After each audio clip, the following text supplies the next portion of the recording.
From all of us to all of you, a very Merry Christmas.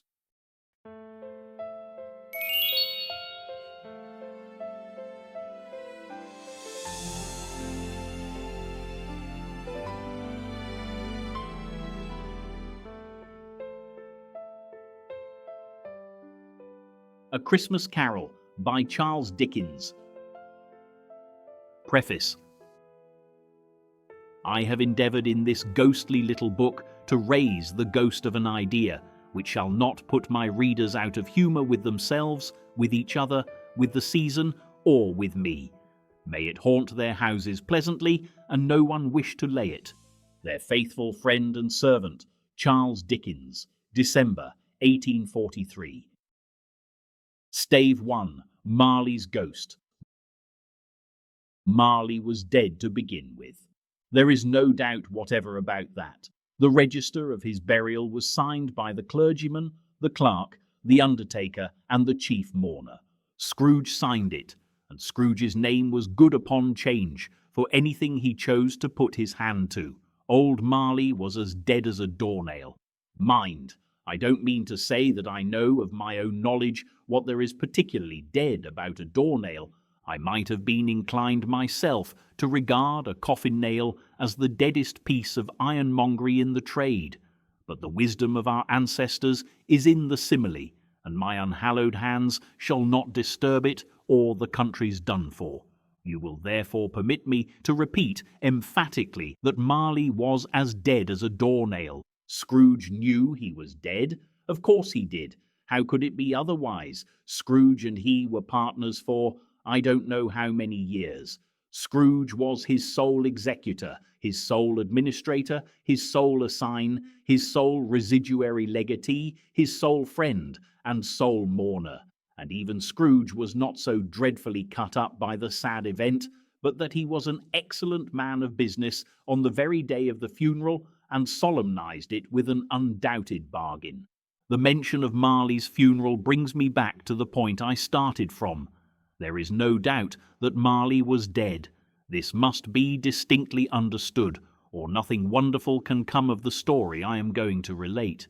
If we were not perfectly convinced that Hamlet's father died before the play began, there would be nothing more remarkable in his taking a stroll at night in an easterly wind upon his own ramparts than there would be in any other middle-aged gentleman rashly turning out after dark in a breezy spot, say St. Paul's churchyard, for instance, literally to astonish his son's weak mind.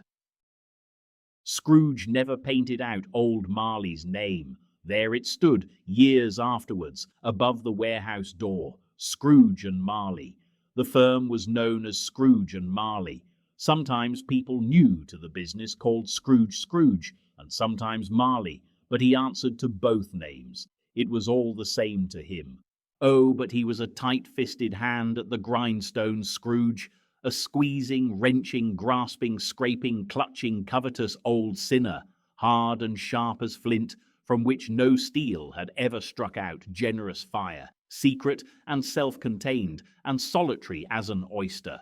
The cold within him froze his old features, nipped his pointed nose, shriveled his cheek, stiffened his gait, made his eyes red, his thin lips blue, and spoke out shrewdly in his grating voice.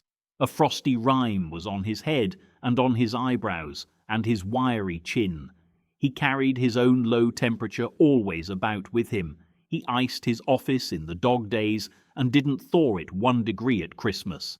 External heat and cold had little influence on Scrooge. No warmth could warm, no wintry weather chill him.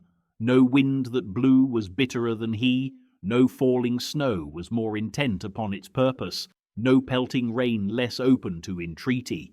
Foul weather didn't know where to have him. The heaviest rain, and snow, and hail, and sleet could boast of the advantage over him in only one respect. They often came down handsomely, and Scrooge never did. Nobody ever stopped him in the street to say, with gladsome looks, "My dear Scrooge, how are you? When will you come to see me?" No beggars implored him to bestow a trifle, no children asked him what it was o'clock, No man or woman ever once in all his life inquired the way to such and such a place of Scrooge.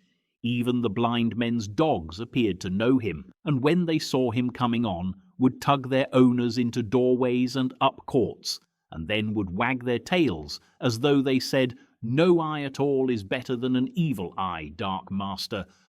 But what did Scrooge care? It was the very thing he liked, to edge his way along the crowded paths of life, warning all human sympathy to keep its distance, was what the knowing ones call nuts to Scrooge. Once upon a time, of all the good days in the year, on Christmas Eve, old Scrooge sat busy in his counting-house. It was cold, bleak, biting weather, foggy withal, and he could hear the people in the court outside go wheezing up and down, beating their hands upon their breasts and stamping their feet upon the pavement stones to warm them. The city clocks had only just gone 3, but it was quite dark already. It had not been light all day, and candles were flaring in the windows of the neighbouring offices like ruddy smears upon the palpable brown air. The fog came pouring in at every chink and keyhole, and was so dense without that although the court was of the narrowest, the houses opposite were mere phantoms. To see the dingy cloud come drooping down, obscuring everything, one might have thought that nature lived hard by, and was brewing on a large scale. The door of Scrooge's counting-house was open, that he might keep his eye upon his clerk, who in a dismal little cell beyond, a sort of tank, was copying letters. Scrooge had a very small fire, but the clerk's fire was so very much smaller that it looked like one coal. But he couldn't replenish it, for Scrooge kept the coal box in his own room, and so surely as the clerk came in with the shovel, the master predicted that it would be necessary for them to part. Wherefore the clerk put on his white comforter and tried to warm himself at the candle, in which effort, not being a man of a strong imagination, he failed. "A Merry Christmas, Uncle! God save you!" cried a cheerful voice. It was the voice of Scrooge's nephew, who came upon him so quickly that this was the first intimation he had of his approach. "Bah!" said Scrooge. "Humbug!" He had so heated himself with rapid walking in the fog and frost, this nephew of Scrooge's, that he was all in a glow. His face was ruddy and handsome, his eyes sparkled, and his breath smoked again. "Christmas a humbug, Uncle," said Scrooge's nephew. "You don't mean that, I'm sure?" "I do," said Scrooge. "Merry Christmas! What right have you to be merry? What reason have you to be merry? You're poor enough." "Come then," returned the nephew gaily. "What right have you to be dismal? What reason have you to be morose? You're rich enough." Scrooge, having no better answer ready on the spur of the moment, said "Bah!" again, and followed it up with "Humbug." "Don't be cross, Uncle," said the nephew. "What else can I be?" returned the uncle. "When I live in such a world of fools as this, Merry Christmas, out upon Merry Christmas. What's Christmas time to you but a time for paying bills without money, a time for finding yourself a year older but not an hour richer, a time for balancing your books and having every item in 'em through a round dozen of months presented dead against you? If I could work my will," said Scrooge indignantly, "every idiot who goes about with Merry Christmas on his lips should be boiled with his own pudding and buried with a stake of holly through his heart. He should." "Uncle," pleaded the nephew. "Nephew," returned the uncle sternly, "keep Christmas in your own way, and let me keep it in mine." "Keep it," repeated Scrooge's nephew, "but you don't keep it." "Let me leave it alone then," said Scrooge. "Much good may it do you, much good it has ever done you." "There are many things from which I might have derived good, by which I have not profited, I dare say," returned the nephew. "Christmas among the rest, but I am sure I have always thought of Christmas time, when it has come round apart from the veneration due to its sacred name and origin, if anything belonging to it can be apart from that as a good time, a kind, forgiving, charitable, pleasant time, the only time I know of in the long calendar of the year, when men and women seem by one consent to open their shut-up hearts freely, and to think of people below them as if they really were fellow passengers to the grave, and not another race of creatures bound on other journeys. And therefore, uncle, though it has never put a scrap of gold or silver in my pocket, I believe that it has done me good, and will do me good, and I say God bless it." The clerk in the tank involuntarily applauded. Becoming immediately sensible of the impropriety, he poked the fire and extinguished the last frail spark forever. "Let me hear another sound from you," said Scrooge, "and you'll keep your Christmas by losing your situation. You're quite a powerful speaker, sir," he added, turning to his nephew. "I wonder you don't go into Parliament." "Don't be angry, uncle. Come, dine with us tomorrow." Scrooge said that he would see him. Yes, indeed, he did.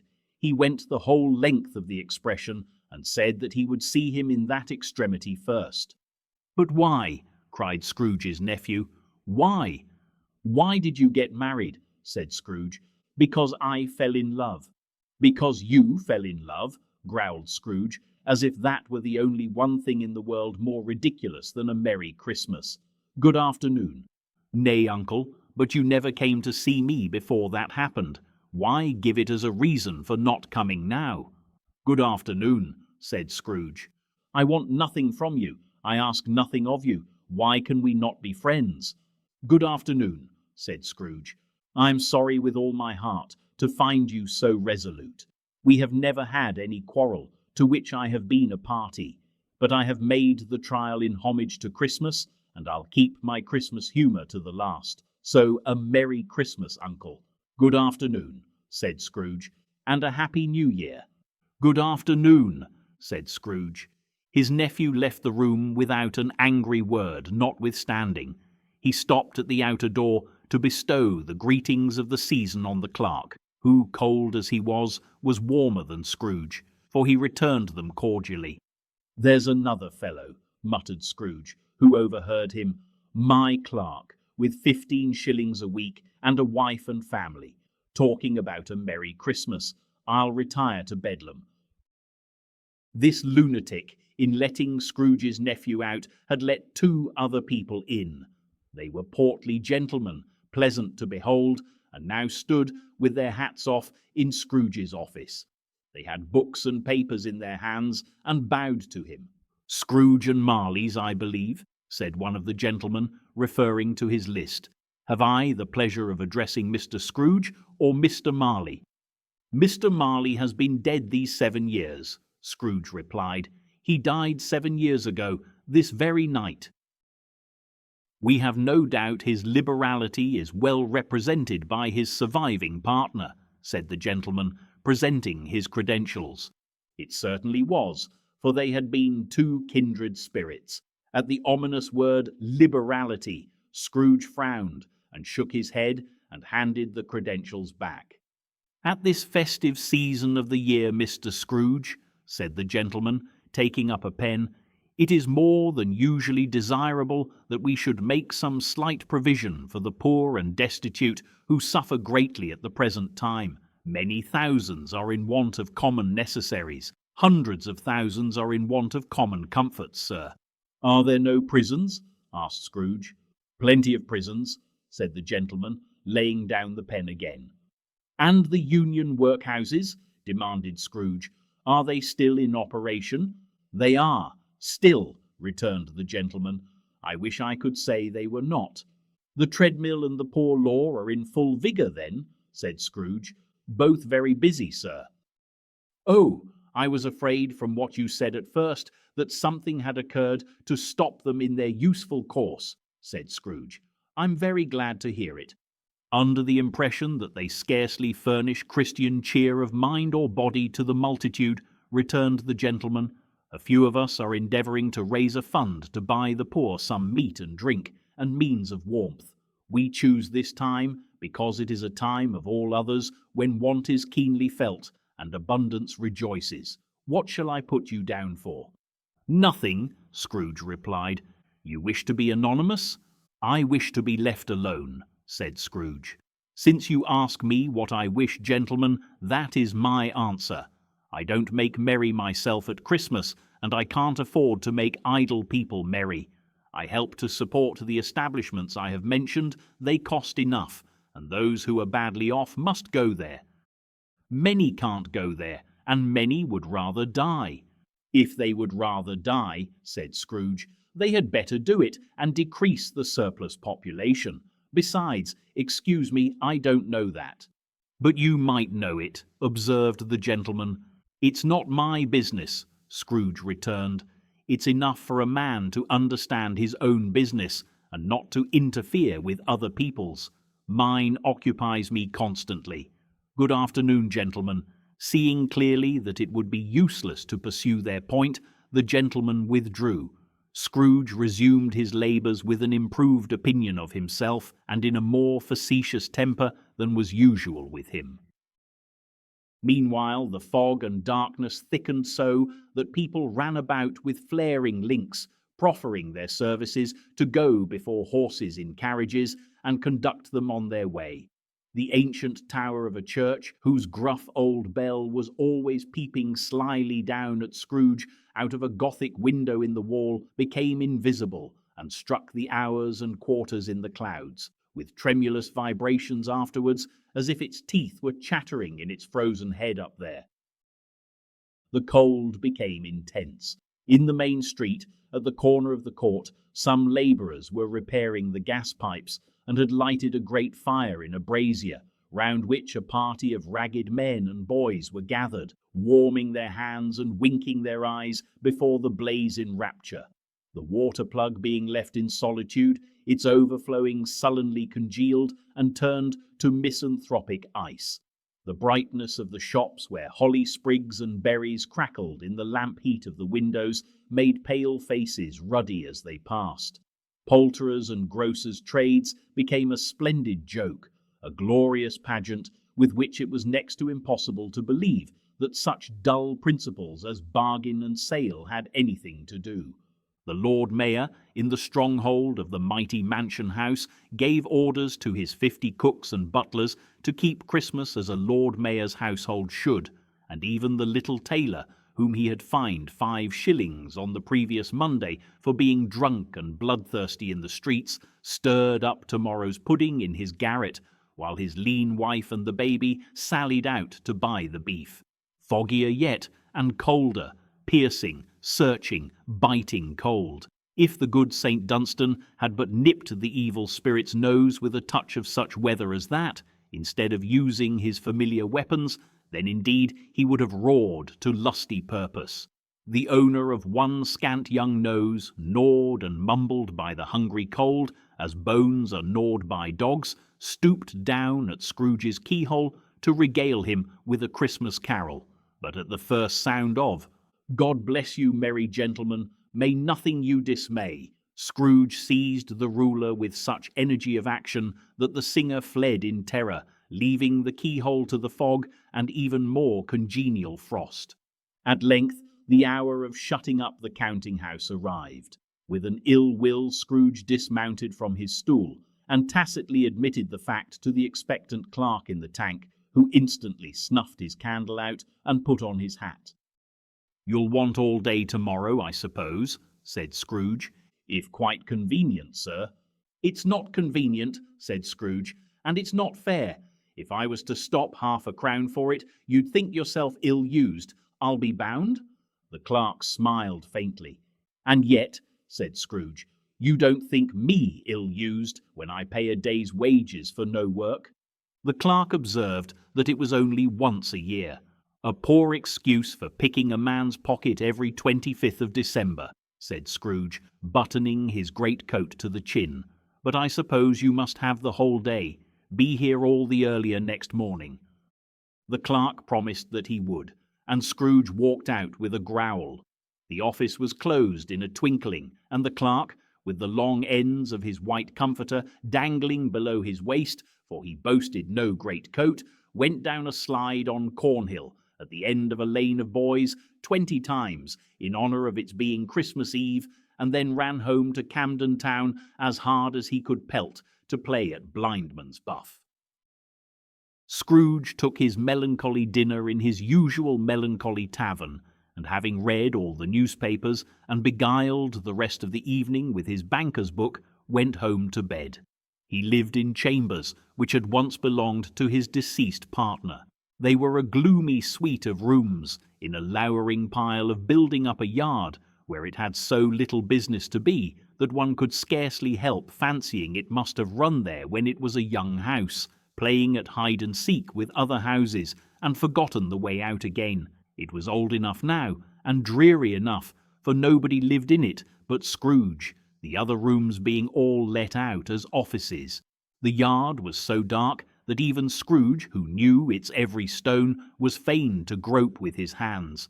The fog and frost so hung about the black old gateway of the house that it seemed as if the genius of the weather sat in mournful meditation on the threshold.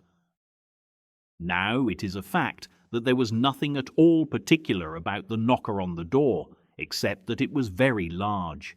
It is also a fact that Scrooge had seen it night and morning during his whole residence in that place.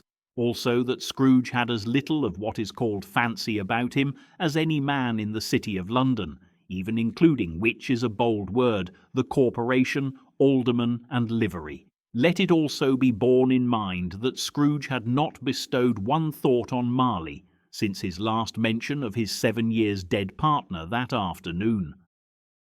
And then let any man explain to me, if he can, how it happened that Scrooge, having his key in the lock of the door, saw in the knocker, without its undergoing any intermediate process of change, not a knocker, but Marley's face. Marley's face.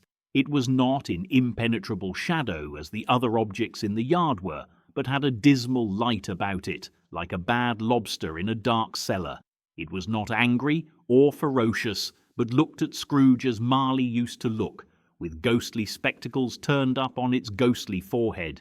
The hair was curiously stirred, as if by breath or hot air, and though the eyes were wide open, they were perfectly motionless. That, and its livid colour, made it horrible, but its horror seemed to be in spite of the face and beyond its control, rather than a part of its own expression. As Scrooge looked fixedly at this phenomenon, it was a knocker again. To say that he was not startled, or that his blood was not conscious of a terrible sensation to which it had been a stranger from infancy, would be untrue. But he put his hand upon the key he had relinquished, turned it sturdily, walked in, and lighted his candle. He did pause with a moment's irresolution before he shut the door, and he did look cautiously behind it first, as if he half expected to be terrified with the sight of Marley's pigtail sticking out into the hall. But there was nothing on the back of the door, except the screws and nuts that held the knocker on, so he said, "Pooh, pooh," and closed it with a bang. The sound resounded through the house like thunder. Every room above, and every cask in the wine merchant's cellars below, appeared to have a separate peal of echoes of its own. Scrooge was not a man to be frightened by echoes. He fastened the door and walked across the hall and up the stairs, slowly too, trimming his candle as he went. You may talk vaguely about driving a coach and six up a good old flight of stairs, or through a bad young Act of Parliament, but I mean to say you might have got a hearse up that staircase and taken it broadwise, with the splinter bar towards the wall and the door towards the balustrades, and done it easy. There was plenty of width for that, and room to spare, which is perhaps the reason why Scrooge thought he saw a locomotive hearse going on before him in the gloom. Half a dozen gas lamps out of the street wouldn't have lighted the entry too well, so you may suppose that it was pretty dark with Scrooge's dip. Up Scrooge went, not caring a button for that. Darkness is cheap, and Scrooge liked it. But before he shut his heavy door, he walked through his rooms to see that all was right. He had just enough recollection of the face to desire to do that. Sitting room, bedroom, lumber room, all as they should be. Nobody under the table, nobody under the sofa, a small fire in the grate, spoon and basin ready, and the little saucepan of gruel, Scrooge had a cold in his head, upon the hob. Nobody under the bed, nobody in the closet, nobody in his dressing gown, which was hanging up in a suspicious attitude against the wall. Lumber room as usual. Old fireguard, old shoes, 2 fish baskets, washing stand on 3 legs, and a poker. Quite satisfied, he closed his door and locked himself in, double-locked himself in, which was not his custom. Thus secured against surprise, he took off his cravat, put on his dressing gown and slippers, and his nightcap, and sat down before the fire to take his gruel. It was a very low fire indeed, nothing on such a bitter night. He was obliged to sit close to it and brood over it before he could extract the least sensation of warmth from such a handful of fuel. The fireplace was an old one, built by some Dutch merchant long ago, and paved all round with quaint Dutch tiles, designed to illustrate the scriptures. There were Cains and Abels, Pharaoh's daughters, queens of Sheba, angelic messengers descending through the air on clouds like feather-beds, Abrahams, Belshazzars, apostles putting off to sea in butter-boats, hundreds of figures to attract his thoughts, and yet that face of Marley, 7 years dead, came like the ancient prophet's rod and swallowed up the whole. If each smooth tile had been a blank at first, with power to shape some picture on its surface from the disjointed fragments of his thoughts, there would have been a copy of old Marley's head on every one. "Humbug," said Scrooge, and walked across the room. After several turns he sat down again. As he threw his head back in the chair, his glance happened to rest upon a bell, a disused bell, that hung in the room, and communicated for some purpose, now forgotten, with a chamber in the highest story of the building. It was with great astonishment, and with a strange, inexplicable dread, that as he looked, he saw this bell begin to swing. It swung so softly in the outset that it scarcely made a sound, but soon it rang out loudly, and so did every bell in the house. This might have lasted half a minute, or a minute, but it seemed an hour. The bells ceased as they had begun, together. They were succeeded by a clanking noise deep down below, as if some person were dragging a heavy chain over the casks in the wine merchant's cellar. Scrooge then remembered to have heard that ghosts in haunted houses were described as dragging chains. The cellar door flew open with a booming sound, and then he heard the noise much louder on the floors below, then coming up the stairs, then coming straight towards his door. "It's humbug still," said Scrooge. "I won't believe it." His colour changed, though, when, without a pause, it came on through the heavy door and passed into the room before his eyes. Upon its coming in, the dying flame leaped up as though it cried, "I know him, Marley's ghost," and fell again. The same face, the very same. Marley in his pigtail, usual waistcoat, tights and boots, the tassels on the latter bristling, like his pigtail, and his coat skirts, and the hair upon his head. The chain he drew was clasped about his middle. It was long, and wound about him like a tail, and it was made, for Scrooge observed it closely, of cash boxes, keys, padlocks, ledgers, deeds, and heavy purses wrought in steel. His body was transparent, so that Scrooge, observing him and looking through his waistcoat, could see the 2 buttons on his coat behind. Scrooge had often heard it said that Marley had no bowels, but he had never believed it until now. No, nor did he believe it even now. Though he looked the phantom through and saw it standing before him, though he felt the chilling influence of its death-cold eyes, and marked the very texture of the folded kerchief bound about its head and chin, which wrapper he had not observed before, he was still incredulous and fought against his senses. "How now?" said Scrooge, caustic and cold as ever. "What do you want with me?" "Much," Marley's voice, no doubt about it. "Who are you?" "Ask me who I was." "Who were you then?" said Scrooge, raising his voice. "You're particular for a shade?" He was going to say, "to a shade," but substituted this as more appropriate. "In life, I was your partner, Jacob Marley." "Can you sit down?" asked Scrooge, looking doubtfully at him. "I can." "Do it then." Scrooge asked the question because he didn't know whether a ghost so transparent might find himself in a condition to take a chair, and felt that in the event of its being impossible, it might involve the necessity of an embarrassing explanation. But the ghost sat down on the opposite side of the fireplace, as if he were quite used to it. "You don't believe in me," observed the ghost. "I don't," said Scrooge. "What evidence would you have of my reality beyond that of your senses?" "I don't know," said Scrooge. "Why do you doubt your senses?" "Because," said Scrooge, "a little thing affects them. A slight disorder of the stomach makes them cheats. You may be an undigested bit of beef, a blot of mustard, a crumb of cheese, a fragment of an underdone potato. There's more of gravy than of grave about you, whatever you are." Scrooge was not much in the habit of cracking jokes, nor did he feel in his heart by any means waggish then. The truth is that he tried to be smart as a means of distracting his own attention and keeping down his terror, for the spectre's voice disturbed the very marrow in his bones. To sit staring at those fixed glazed eyes in silence for a moment would play, Scrooge felt, the very deuce with him. There was something very awful, too, in the spectre's being provided with an infernal atmosphere of its own. Scrooge could not feel it himself, but this was clearly the case, for though the ghost sat perfectly motionless, its hair and skirts and tassels were still agitated as by the hot vapour from an oven.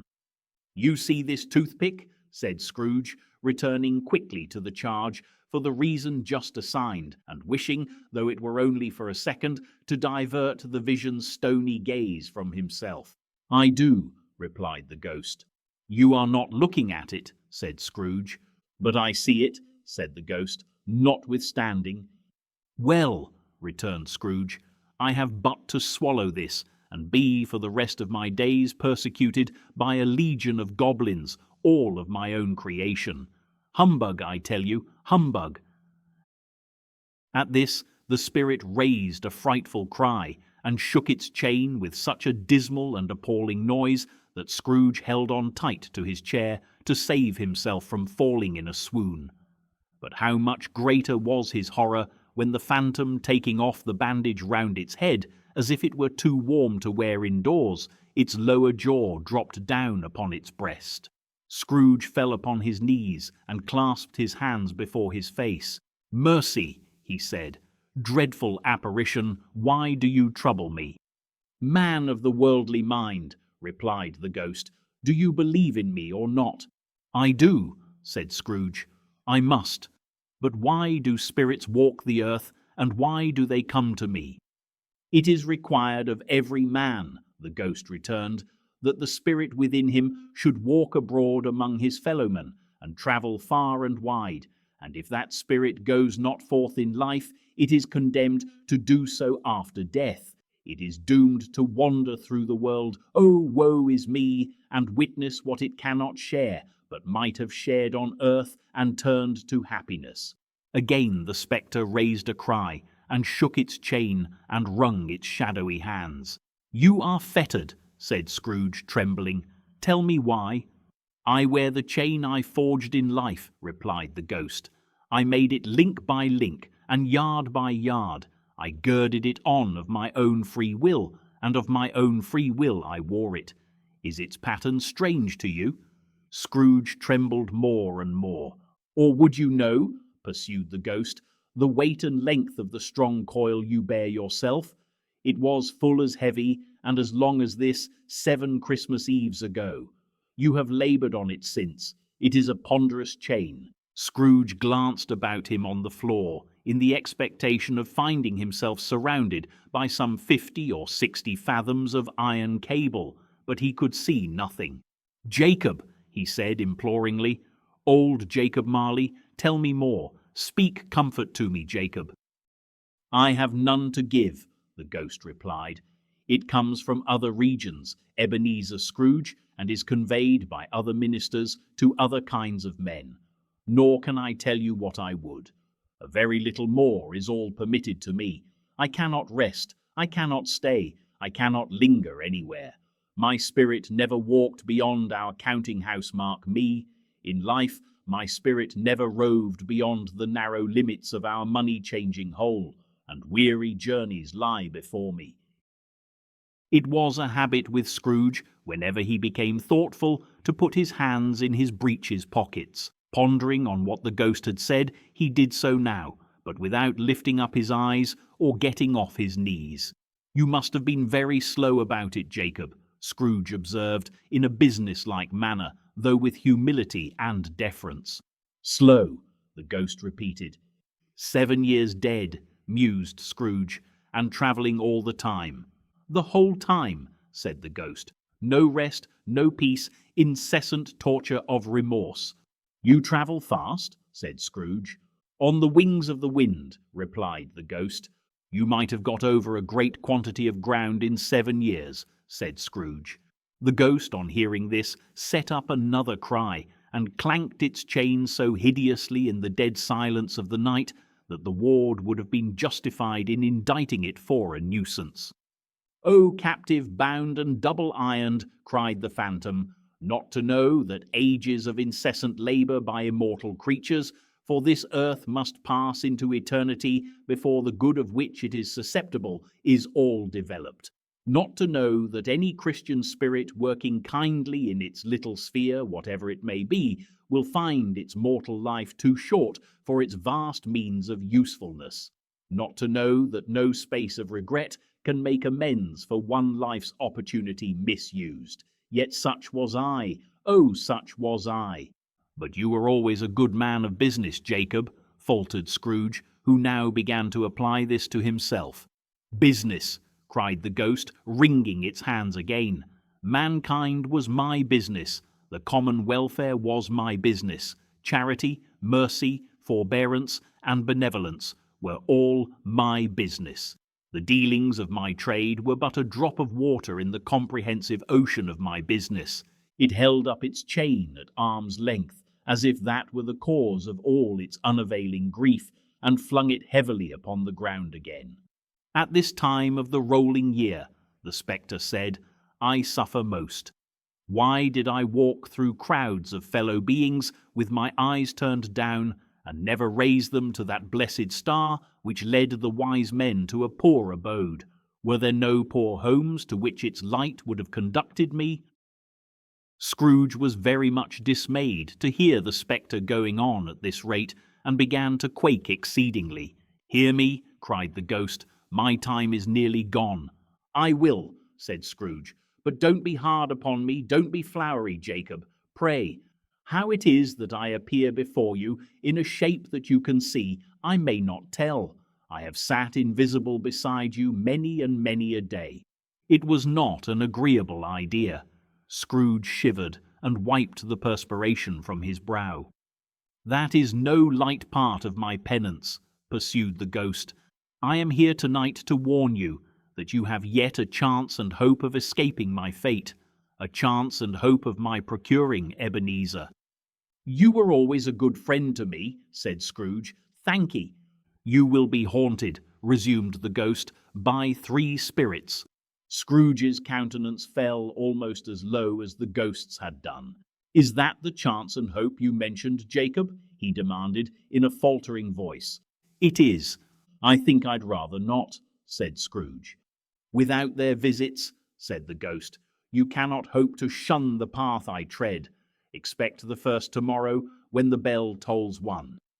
"Couldn't I take 'em all at once and have it over, Jacob?" hinted Scrooge. "Expect the second on the next night at the same hour, the third upon the next night when the last stroke of 12 has ceased to vibrate.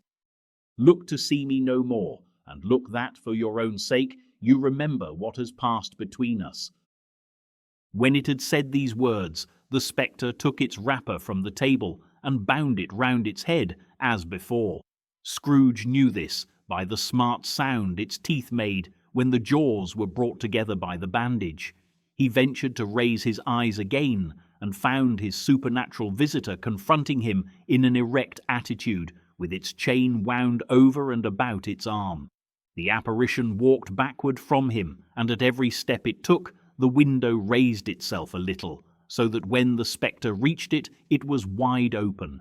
It beckoned Scrooge to approach, which he did. When they were within 2 paces of each other, Marley's ghost held up its hand, warning him to come no nearer. Scrooge stopped, not so much in obedience as in surprise and fear, for on the raising of the hand he became sensible of confused noises in the air, incoherent sounds of lamentation and regret, wailings inexpressibly sorrowful and self-accusatory. The spectre, after listening for a moment, joined in the mournful dirge and floated out upon the bleak, dark night. Scrooge followed to the window, desperate in his curiosity. He looked out. The air was filled with phantoms, wandering hither and thither in restless haste and moaning as they went. Every one of them wore chains like Marley's ghost. Some few, they might be guilty governments, were linked together. None were free. Many had been personally known to Scrooge in their lives. He had been quite familiar with one old ghost in a white waistcoat with a monstrous iron safe attached to its ankle, who cried piteously at being unable to assist a wretched woman with an infant whom it saw below upon a doorstep. The misery with them all was, clearly, that they sought to interfere for good in human matters, and had lost the power forever. Whether these creatures faded into mist, or mist enshrouded them, he could not tell, but they and their spirit voices faded together, and the night became as it had been when he walked home. Scrooge closed the window and examined the door by which the ghost had entered. It was double-locked, as he had locked it with his own hands, and the bolts were undisturbed. He tried to say "humbug," but stopped at the first syllable, and being, from the emotion he had undergone, or the fatigues of the day, or his glimpse of the invisible world, or the dull conversation of the ghost, or the lateness of the hour, much in need of repose, went straight to bed without undressing, and fell asleep upon the instant. Stave 2, the first of the 3 spirits. When Scrooge awoke, it was so dark that, looking out of bed, he could scarcely distinguish the transparent window from the opaque walls of his chamber. He was endeavouring to pierce the darkness with his ferret eyes when the chimes of a neighbouring church struck the 4 quarters, so he listened for the hour. To his great astonishment, the heavy bell went on from 6 to 7, and from 7 to 8, and regularly up to 12, then stopped. 12! It was past 2 when he went to bed. The clock was wrong. An icicle must have got into the works. 12! He touched the spring of his repeater to correct this most preposterous clock. Its rapid little pulse beat 12 and stopped. "Why, it isn't possible," said Scrooge, "that I can have slept through a whole day and far into another night. It isn't possible that anything has happened to the sun, and this is 12 at noon." The idea being an alarming one, he scrambled out of bed and groped his way to the window. He was obliged to rub the frost off with the sleeve of his dressing gown before he could see anything, and could see very little then.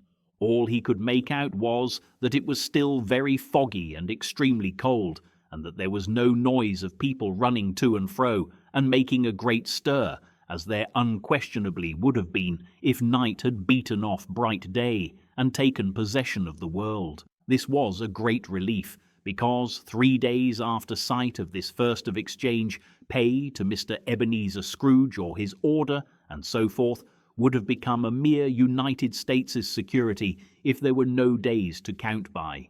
Scrooge went to bed again, and thought and thought and thought it over and over and over, and could make nothing of it. The more he thought, the more perplexed he was, and the more he endeavoured not to think, the more he thought. Marley's ghost bothered him exceedingly.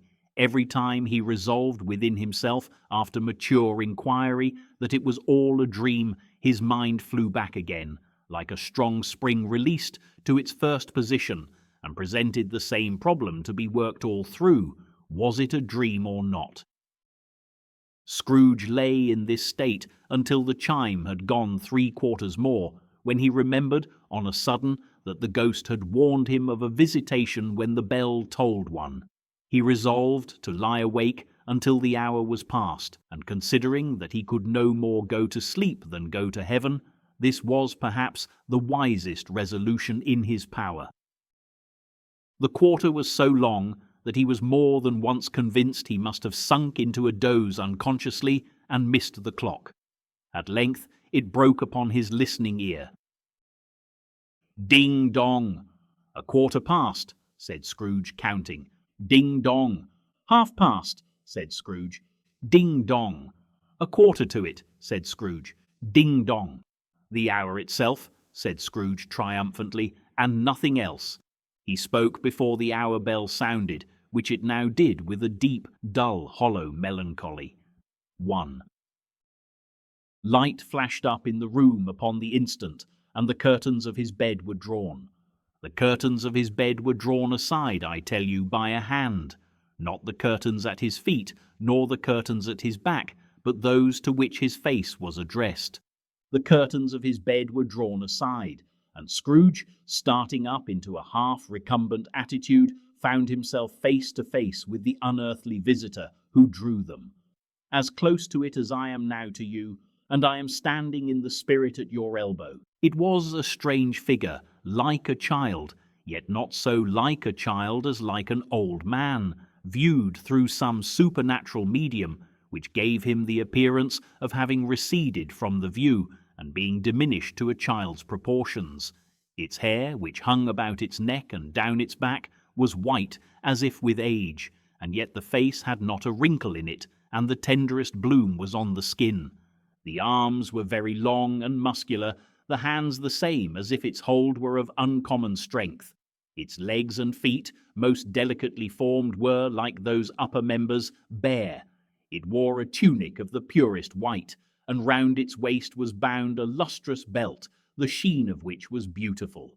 It held a branch of fresh green holly in its hand, and, in singular contradiction of that wintry emblem, had its dress trimmed with summer flowers. But the strangest thing about it was, that from the crown of its head there sprung a bright clear jet of light, by which all this was visible, and which was doubtless the occasion of its using, in its duller moments, a great extinguisher for a cap, which it now held under its arm. Even this, though, when Scrooge looked at it with increasing steadiness, was not its strangest quality, for as its belt sparkled and glittered now in one part, and now in another, and what was light one instant, at another time was dark, so the figure itself fluctuated in its distinctness, being now a thing with one arm, now with one leg, now with 20 legs, now a pair of legs without a head, now a head without a body, of which dissolving parts no outline would be visible in the dense gloom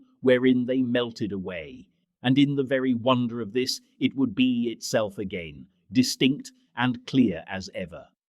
"Are you the spirit, sir, whose coming was foretold to me?" asked Scrooge. "I am."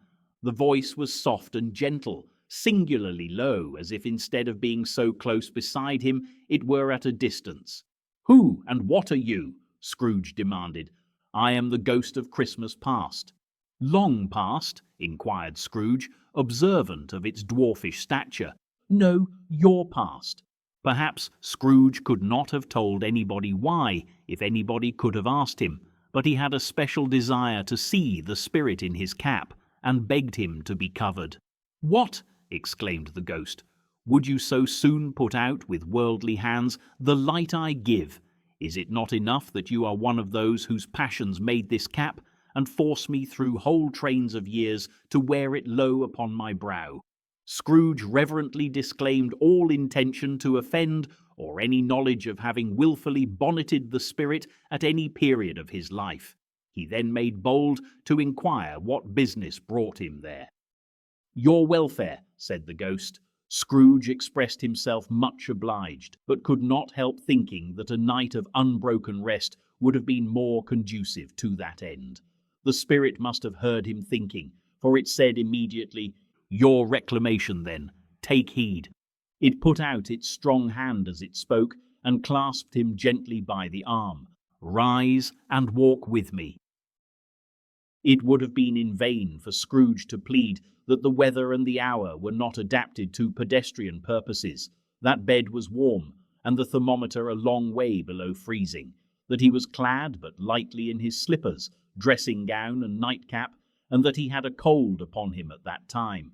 The grasp, though gentle as a woman's hand, was not to be resisted. He rose, but finding that the spirit made towards the window, clasped his robe in supplication. "I am a mortal," Scrooge remonstrated, "and liable to fall." "Bear but a touch of my hand there," said the spirit, laying it upon his heart, "and you shall be upheld in more than this." As the words were spoken, they passed through the wall and stood upon an open country road with fields on either hand. The city had entirely vanished. Not a vestige of it was to be seen. The darkness and the mist had vanished with it, for it was a clear, cold winter day with snow upon the ground. "Good heaven," said Scrooge, clasping his hands together as he looked about him. "I was bred in this place. I was a boy here." The spirit gazed upon him mildly. Its gentle touch, though it had been light and instantaneous, appeared still present to the old man's sense of feeling. He was conscious of 1,000 odours floating in the air, each one connected with 1,000 thoughts and hopes and joys and cares long, long forgotten. "Your lip is trembling," said the ghost. "And what is that upon your cheek?" Scrooge muttered, with an unusual catching in his voice, that it was a pimple, and begged the ghost to lead him where he would. "You recollect the way?" inquired the spirit. "Remember it!" cried Scrooge with fervour. "I could walk it blindfold." "Strange to have forgotten it for so many years," observed the ghost. "Let us go on." They walked along the road, Scrooge recognizing every gate and post and tree, until a little market town appeared in the distance, with its bridge, its church, and winding river. Some shaggy ponies now were seen trotting towards them with boys upon their backs, who called to other boys in country gigs and carts, driven by farmers. All these boys were in great spirits, and shouted to each other until the broad fields were so full of merry music that the crisp air laughed to hear it. "These are but shadows of the things that have been," said the ghost. "They have no consciousness of us." The jocund travellers came on, and as they came, Scrooge knew and named them every one.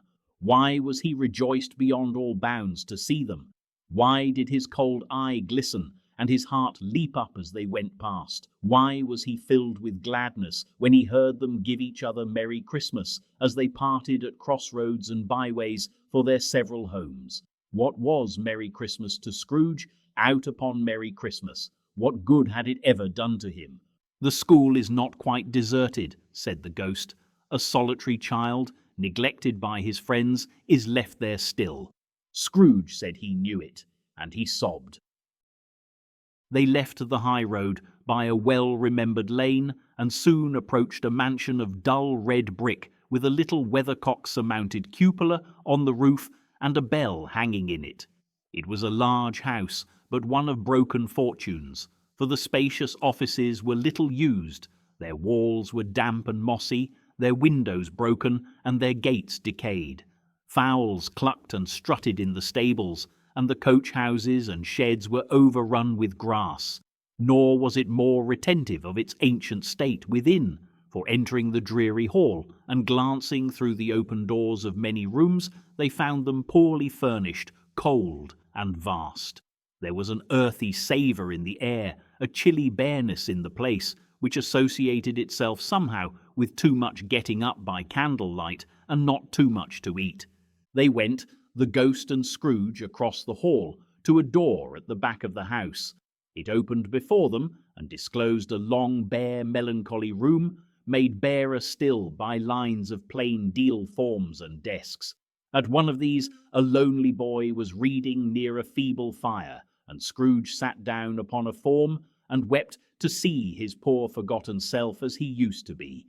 Not a latent echo in the house, not a squeak and scuffle from the mice behind the panelling, not a drip from the half-thawed water-spout in the dull yard behind, not a sigh among the leafless boughs of one despondent poplar, not the idle swinging of an empty storehouse door, no, not a clicking in the fire, but fell upon the heart of Scrooge with a softening influence, and gave a freer passage to his tears. The spirit touched him on the arm, and pointed to his younger self, intent upon his reading. Suddenly a man in foreign garments, wonderfully real and distinct to look at, stood outside the window, with an axe stuck in his belt, and leading by the bridle an ass laden with wood. "Why, it's Ali Baba!" Scrooge exclaimed in ecstasy. "It's dear old honest Ali Baba. Yes, yes, I know. One Christmas time, when yonder solitary child was left here all alone, he did come, for the first time, just like that. Poor boy." "And Valentine," said Scrooge, "and his wild brother Orson, there they go. And what's his name, who was put down in his drawers, asleep at the gate of Damascus? Don't you see him? And the Sultan's groom turned upside down by the genie. There he is upon his head. Serve him right. I'm glad of it. What business had he to be married to the princess?" To hear Scrooge expending all the earnestness of his nature on such subjects in a most extraordinary voice, between laughing and crying, and to see his heightened and excited face, would have been a surprise to his business friends in the city indeed. "There's the parrot," cried Scrooge. "Green body and yellow tail, with a thing like a lettuce growing out of the top of his head. There he is. Poor Robin Crusoe, he called him, when he came home again after sailing round the island. Poor Robin Crusoe, where have you been, Robin Crusoe?" The man thought he was dreaming, but he wasn't. It was the parrot, you know. There goes Friday, running for his life to the little creek. Hallo, hoop, hallo. Then, with a rapidity of transition very foreign to his usual character, he said, in pity for his former self, "Poor boy," and cried again.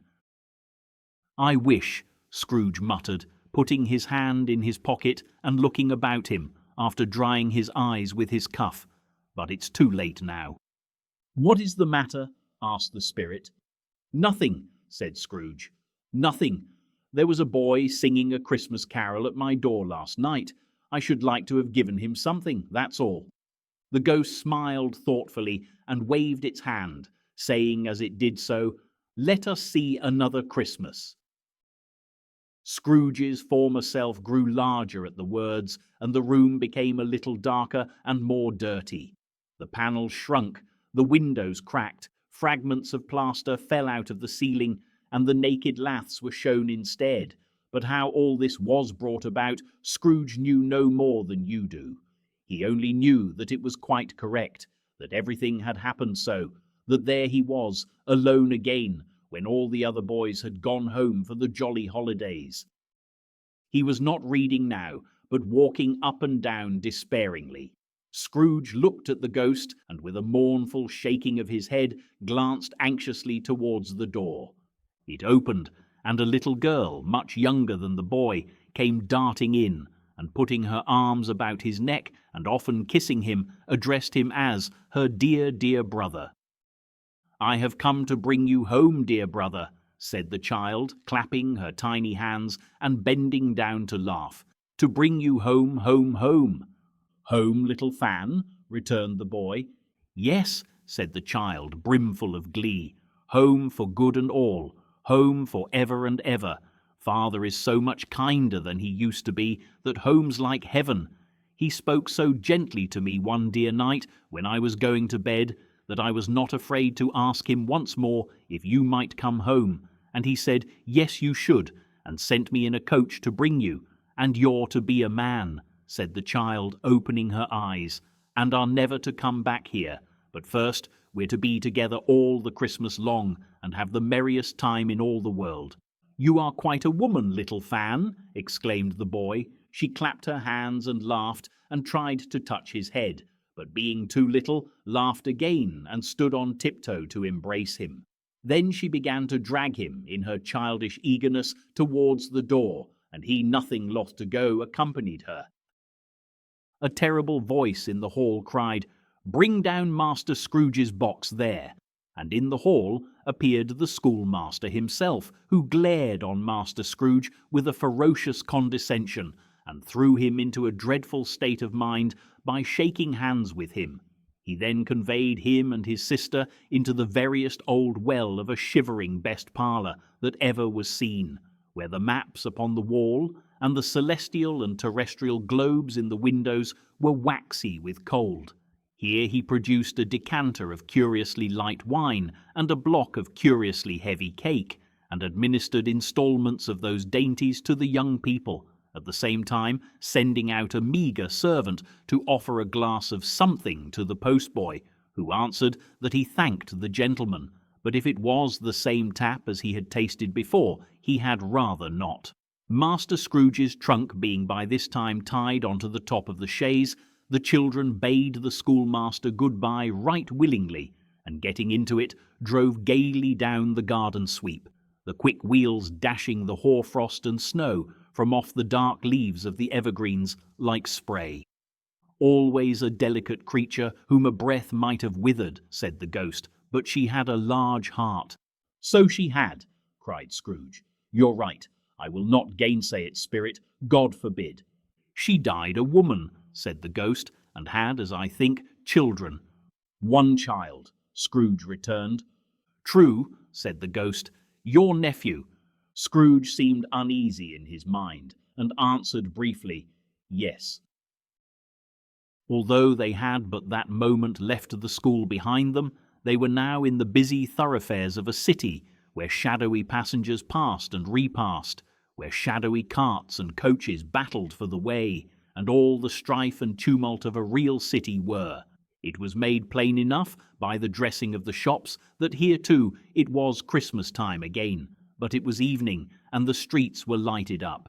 The ghost stopped at a certain warehouse door, and asked Scrooge if he knew it. Know it, said Scrooge. Was I apprenticed here? They went in, at sight of an old gentleman in a Welsh wig, sitting behind such a high desk that if he had been 2 inches taller, he must have knocked his head against the ceiling. Scrooge cried in great excitement, Why, it's old Fezziwig! Bless his heart, it's Fezziwig alive again! Old Fezziwig laid down his pen and looked up at the clock, which pointed to the hour of 7. He rubbed his hands, adjusted his capacious waistcoat, laughed all over himself, from his shoes to his organ of benevolence, and called out in a comfortable, oily, rich, fat, jovial voice, Yo-ho there, Ebenezer, Dick! Scrooge's former self, now grown a young man, came briskly in, accompanied by his fellow prentice. Dick Wilkins, to be sure, said Scrooge to the ghost. Bless me, yes, there he is. He was very much attached to me, was Dick. Poor Dick, dear, dear. Yo-ho, my boys, said Fezziwig. No more work tonight. Christmas Eve, Dick. Christmas, Ebenezer. Let's have the shutters up, cried old Fezziwig, with a sharp clap of his hands, before a man can say Jack Robinson. You wouldn't believe how those 2 fellows went at it. They charged into the street with the shutters 1, 2, 3, had 'em up in their places 4, 5, 6 barred 'em, and pinned 'em 7, 8, 9, and came back before you could have got to 12, panting like racehorses. Hilly-ho! Cried old Fezziwig, skipping down from the high desk with wonderful agility. Clear away, my lads, and let's have lots of room here. Hilly-ho, Dick, chirrup Ebenezer. Clear away. There was nothing they wouldn't have cleared away, or couldn't have cleared away, with old Fezziwig looking on. It was done in a minute. Every movable was packed off, as if it were dismissed from public life for evermore.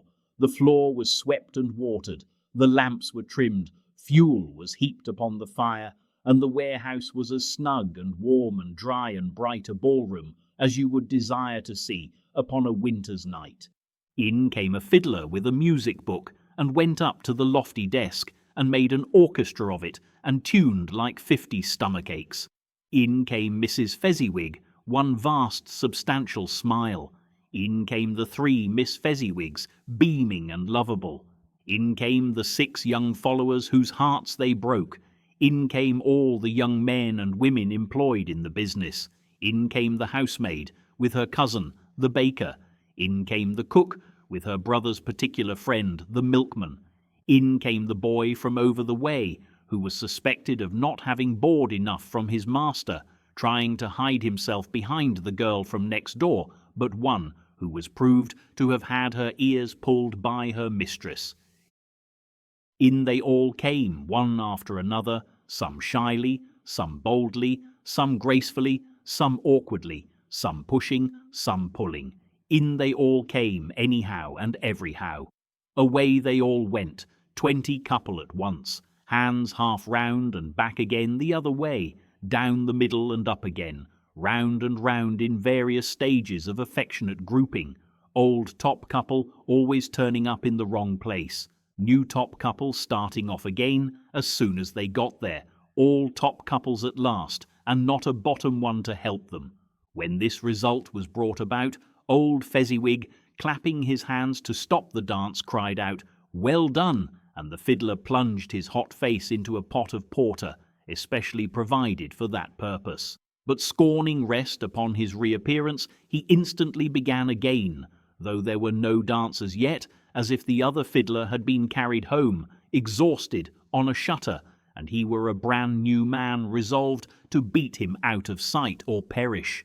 There were more dances, and there were forfeits, and more dances, and there was cake, and there was negus, and there was a great piece of cold roast, and there was a great piece of cold boiled, and there were mince pies, and plenty of beer. But the great effect of the evening came after the roast and boiled, when the fiddler, an artful dog mind, the sort of man who knew his business better than you or I could have told it him, struck up Sir Roger de Coverley. Then old Fezziwig stood out to dance with Mrs. Fezziwig. Top couple too, with a good stiff piece of work cut out for them, 3 or 4 and 20 pair of partners, people who were not to be trifled with, people who would dance and had no notion of walking. But if they had been twice as many, 4 times old Fezziwig would have been a match for them, and so would Mrs. Fezziwig. As to her, she was worthy to be his partner in every sense of the term. If that's not high praise, tell me higher, and I'll use it. A positive light appeared to issue from Fezziwig's calves. They shone in every part of the dance like moons. You couldn't have predicted at any given time what would have become of them next. And when old Fezziwig and Mrs. Fezziwig had gone all through the dance, advance and retire, both hands to your partner, bow and curtsy, corkscrew, thread the needle, and back again to your place. Fezziwig cut so deftly that he appeared to wink with his legs, and came upon his feet again without a stagger. When the clock struck 11, this domestic ball broke up. Mr. and Mrs. Fezziwig took their stations, one on either side of the door, and shaking hands with every person individually as he or she went out, wished him or her a Merry Christmas. When everybody had retired but the 2 prentices, they did the same to them, and thus the cheerful voices died away, and the lads were left to their beds, which were under a counter in the back shop. During the whole of this time, Scrooge had acted like a man out of his wits. His heart and soul were in the scene, and with his former self. He corroborated everything, remembered everything, enjoyed everything, and underwent the strangest agitation. It was not until now, when the bright faces of his former self and Dick were turned from them, that he remembered the ghost, and became conscious that it was looking full upon him, while the light upon its head burnt very clear. "A small matter," said the ghost, "to make these silly folks so full of gratitude." "Small," echoed Scrooge. The spirit signed to him to listen to the 2 apprentices who were pouring out their hearts in praise of Fezziwig, and when he had done so said, "Why, is it not? He has spent but a few pounds of your mortal money, 3 or 4 perhaps. Is that so much that he deserves this praise?" "It isn't that," said Scrooge, heated by the remark, and speaking unconsciously like his former, not his latter self. "It isn't that, spirit. He has the power to render us happy or unhappy, to make our service light or burdensome, a pleasure or a toil. Say that his power lies in words and looks, in things so slight and insignificant that it is impossible to add and count 'em up. What then? The happiness he gives is quite as great as if it cost a fortune." He felt the spirit's glance and stopped. "What is the matter?" asked the ghost. "Nothing particular," said Scrooge. "Something, I think," the ghost insisted. "No," said Scrooge. "No, I should like to be able to say a word or two to my clerk just now. That's all." His former self turned down the lamps as he gave utterance to the wish, and Scrooge and the ghost again stood side by side in the open air. "My time grows short," observed the spirit. "Quick." This was not addressed to Scrooge, or to anyone whom he could see, but it produced an immediate effect. For again Scrooge saw himself. He was older now, a man in the prime of life. His face had not the harsh and rigid lines of later years, but it had begun to wear the signs of care and avarice. There was an eager, greedy, restless motion in the eye, which showed the passion that had taken root, and where the shadow of the growing tree would fall. He was not alone, but sat by the side of a fair young girl in a mourning dress, in whose eyes there were tears, which sparkled in the light that shone out of the ghost of Christmas past. "It matters little," she said softly, "to you very little. Another idol has displaced me, and if it can cheer and comfort you in time to come, as I would have tried to do, I have no just cause to grieve." "What idol has displaced you?" he rejoined. "A golden one." "This is the even-handed dealing of the world," he said. "There is nothing on which it is so hard as poverty, and there is nothing it professes to condemn with such severity as the pursuit of wealth." "You fear the world too much," she answered gently. "All your other hopes have merged into the hope of being beyond the chance of its sordid reproach. I have seen your nobler aspirations fall off one by one until the master passion, gain, engrosses you, have I not?" "What then?" he retorted. "Even if I have grown so much wiser, what then? I am not changed towards you."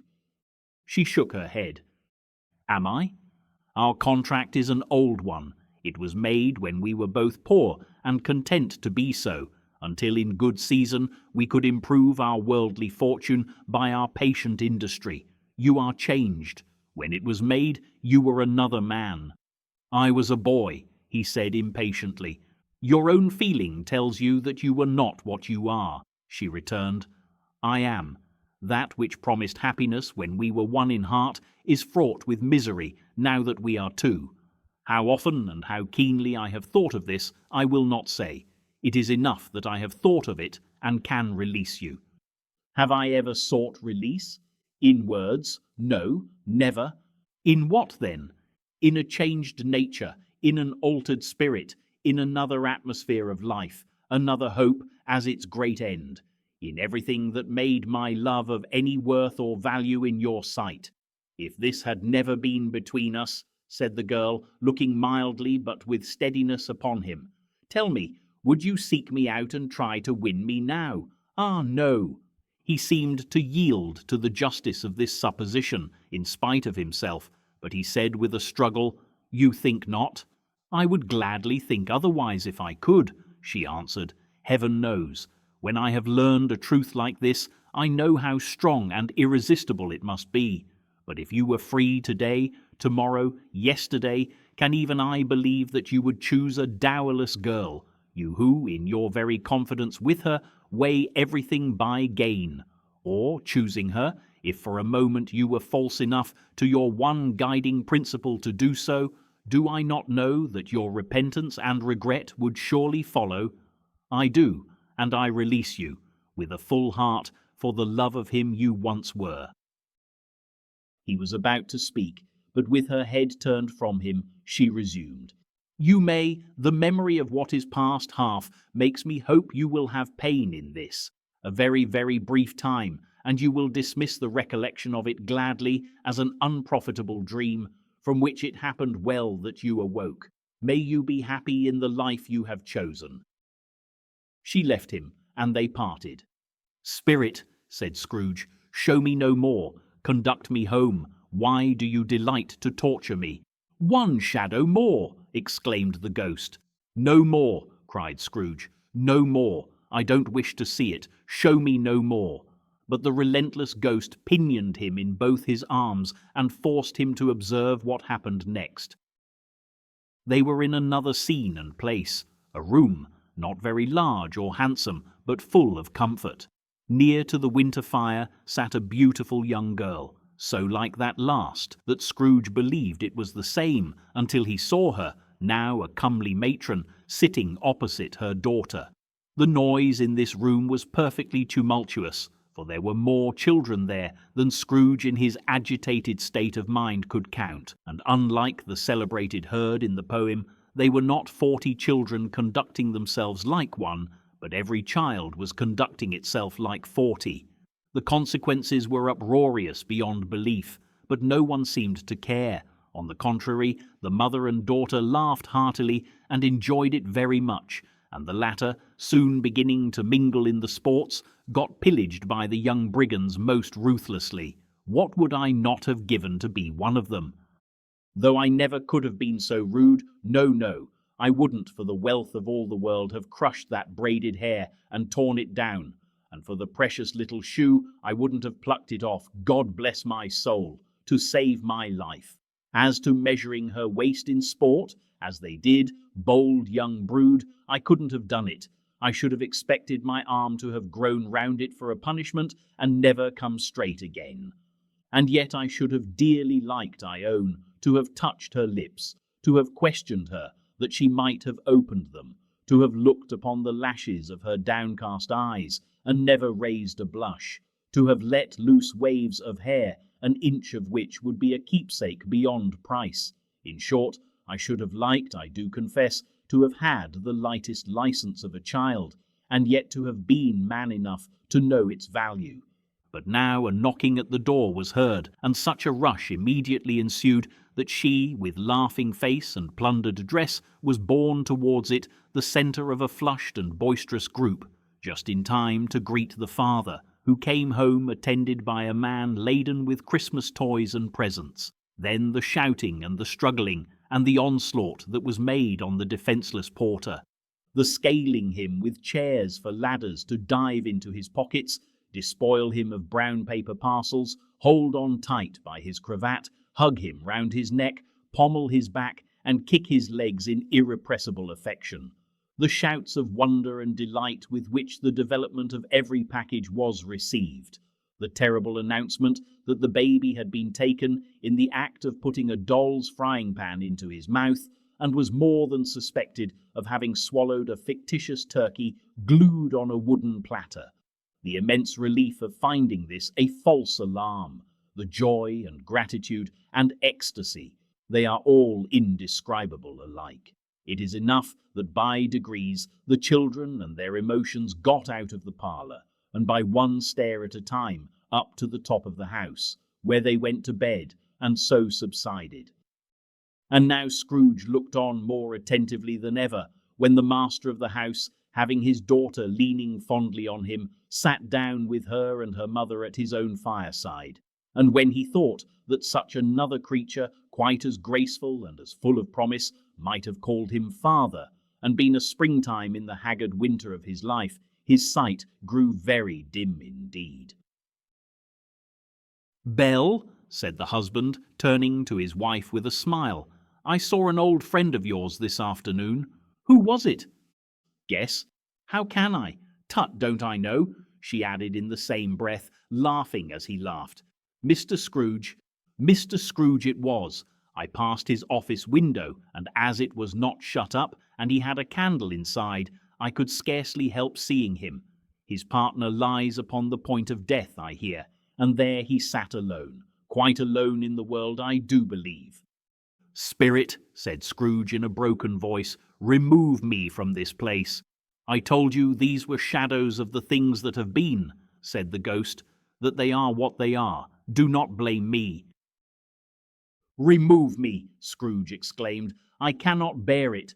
He turned upon the ghost, and seeing that it looked upon him with a face in which in some strange way there were fragments of all the faces it had shown him, wrestled with it. "Leave me, take me back, haunt me no longer." In the struggle, if that can be called a struggle in which the ghost, with no visible resistance on its own part, was undisturbed by any effort of its adversary, Scrooge observed that its light was burning high and bright, and dimly connecting that with its influence over him, he seized the extinguisher cap, and by a sudden action pressed it down upon its head.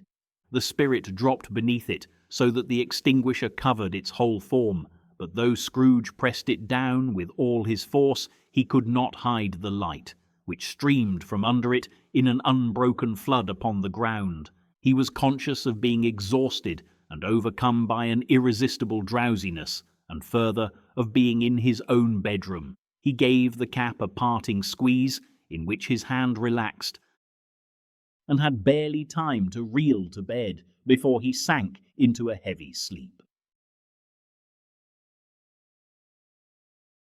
Stave 3, the second of the three spirits. Awaking in the middle of a prodigiously tough snore, and sitting up in bed to get his thoughts together, Scrooge had no occasion to be told that the bell was again upon the stroke of 1.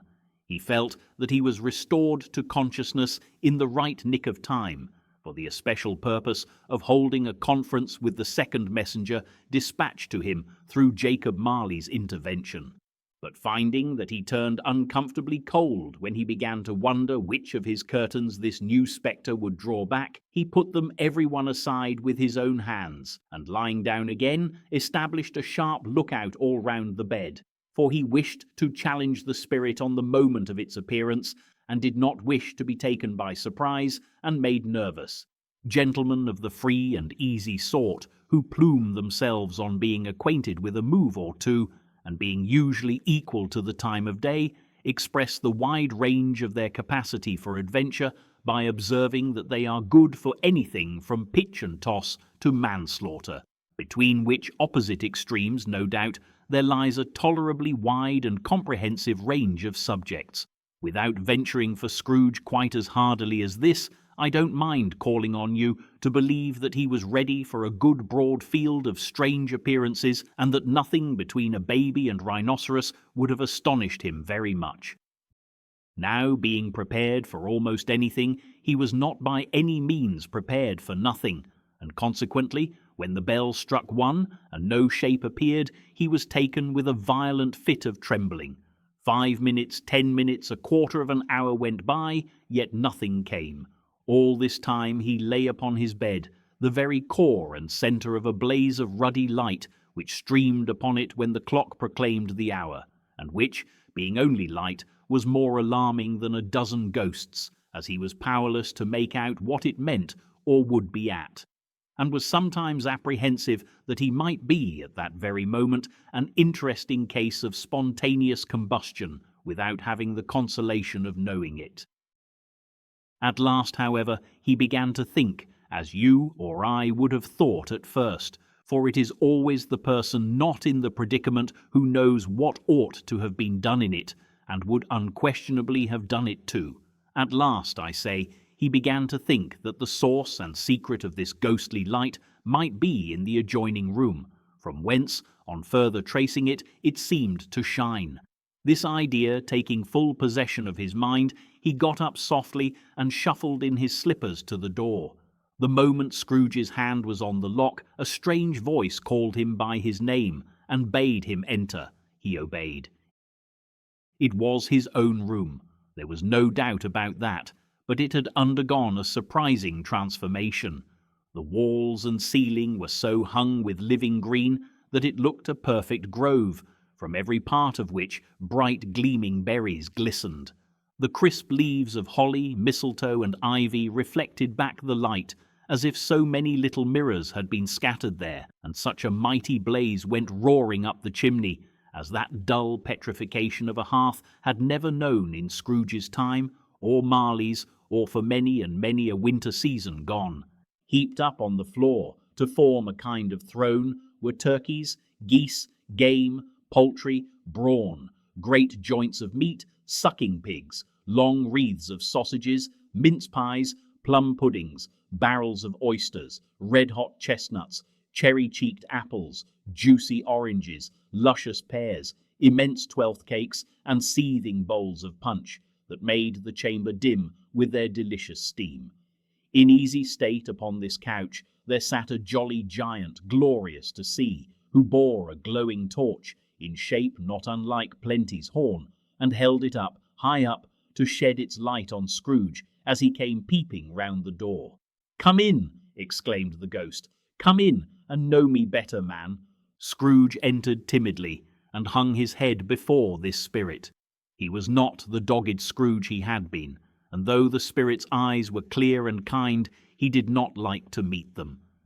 "I am the ghost of Christmas present," said the spirit. "Look upon me." Scrooge reverently did so. It was clothed in one simple green robe or mantle bordered with white fur. This garment hung so loosely on the figure that its capacious breast was bare, as if disdaining to be warded or concealed by any artifice. Its feet, observable beneath the ample folds of the garment, were also bare, and on its head it wore no other covering than a holly wreath set here and there with shining icicles. Its dark brown curls were long and free as its genial face, its sparkling eye, its open hand, its cheery voice, its unconstrained demeanour, and its joyful air. Girded round its middle was an antique scabbard, but no sword was in it, and the ancient sheath was eaten up with rust. "You have never seen the like of me before," exclaimed the spirit. "Never," Scrooge made answer to it. "Have never walked forth with the younger members of my family, meaning, for I am very young, my elder brothers born in these later years," pursued the phantom. "I don't think I have," said Scrooge. "I'm afraid I have not. Have you had many brothers, spirit?" "More than 1,800, said the ghost. "A tremendous family to provide for," muttered Scrooge. The ghost of Christmas present rose. "Spirit," said Scrooge submissively, "conduct me where you will. I went forth last night on compulsion, and I learnt a lesson which is working now. Tonight, if you have aught to teach me, let me profit by it. Touch my robe." Scrooge did as he was told, and held it fast. Holly, mistletoe, red berries, ivy, turkeys, geese, game, poultry, brawn, meat, pigs, sausages, oysters, pies, puddings, fruit and punch, all vanished instantly. So did the room, the fire, the ruddy glow, the hour of night, and they stood in the city streets on Christmas morning, where, for the weather was severe, the people made a rough but brisk and not unpleasant kind of music, in scraping the snow from the pavement in front of their dwellings, and from the tops of their houses, whence it was mad delight to the boys to see it come plumping down into the road below, and splitting into artificial little snowstorms. The house fronts looked black enough, and the windows blacker, contrasting with the smooth white sheet of snow upon the roofs, and with the dirtier snow upon the ground, which last deposit had been ploughed up in deep furrows by the heavy wheels of carts and wagons, furrows that crossed and recrossed each other hundreds of times where the great streets branched off, and made intricate channels hard to trace in the thick yellow mud and icy water. The sky was gloomy, and the shortest streets were choked up with a dingy mist, half thawed, half frozen, whose heavier particles descended in a shower of sooty atoms, as if all the chimneys in Great Britain had, by one consent, caught fire, and were blazing away to their dear hearts' content. There was nothing very cheerful in the climate or the town, and yet was there an air of cheerfulness abroad that the clearest summer air and brightest summer sun might have endeavoured to diffuse in vain.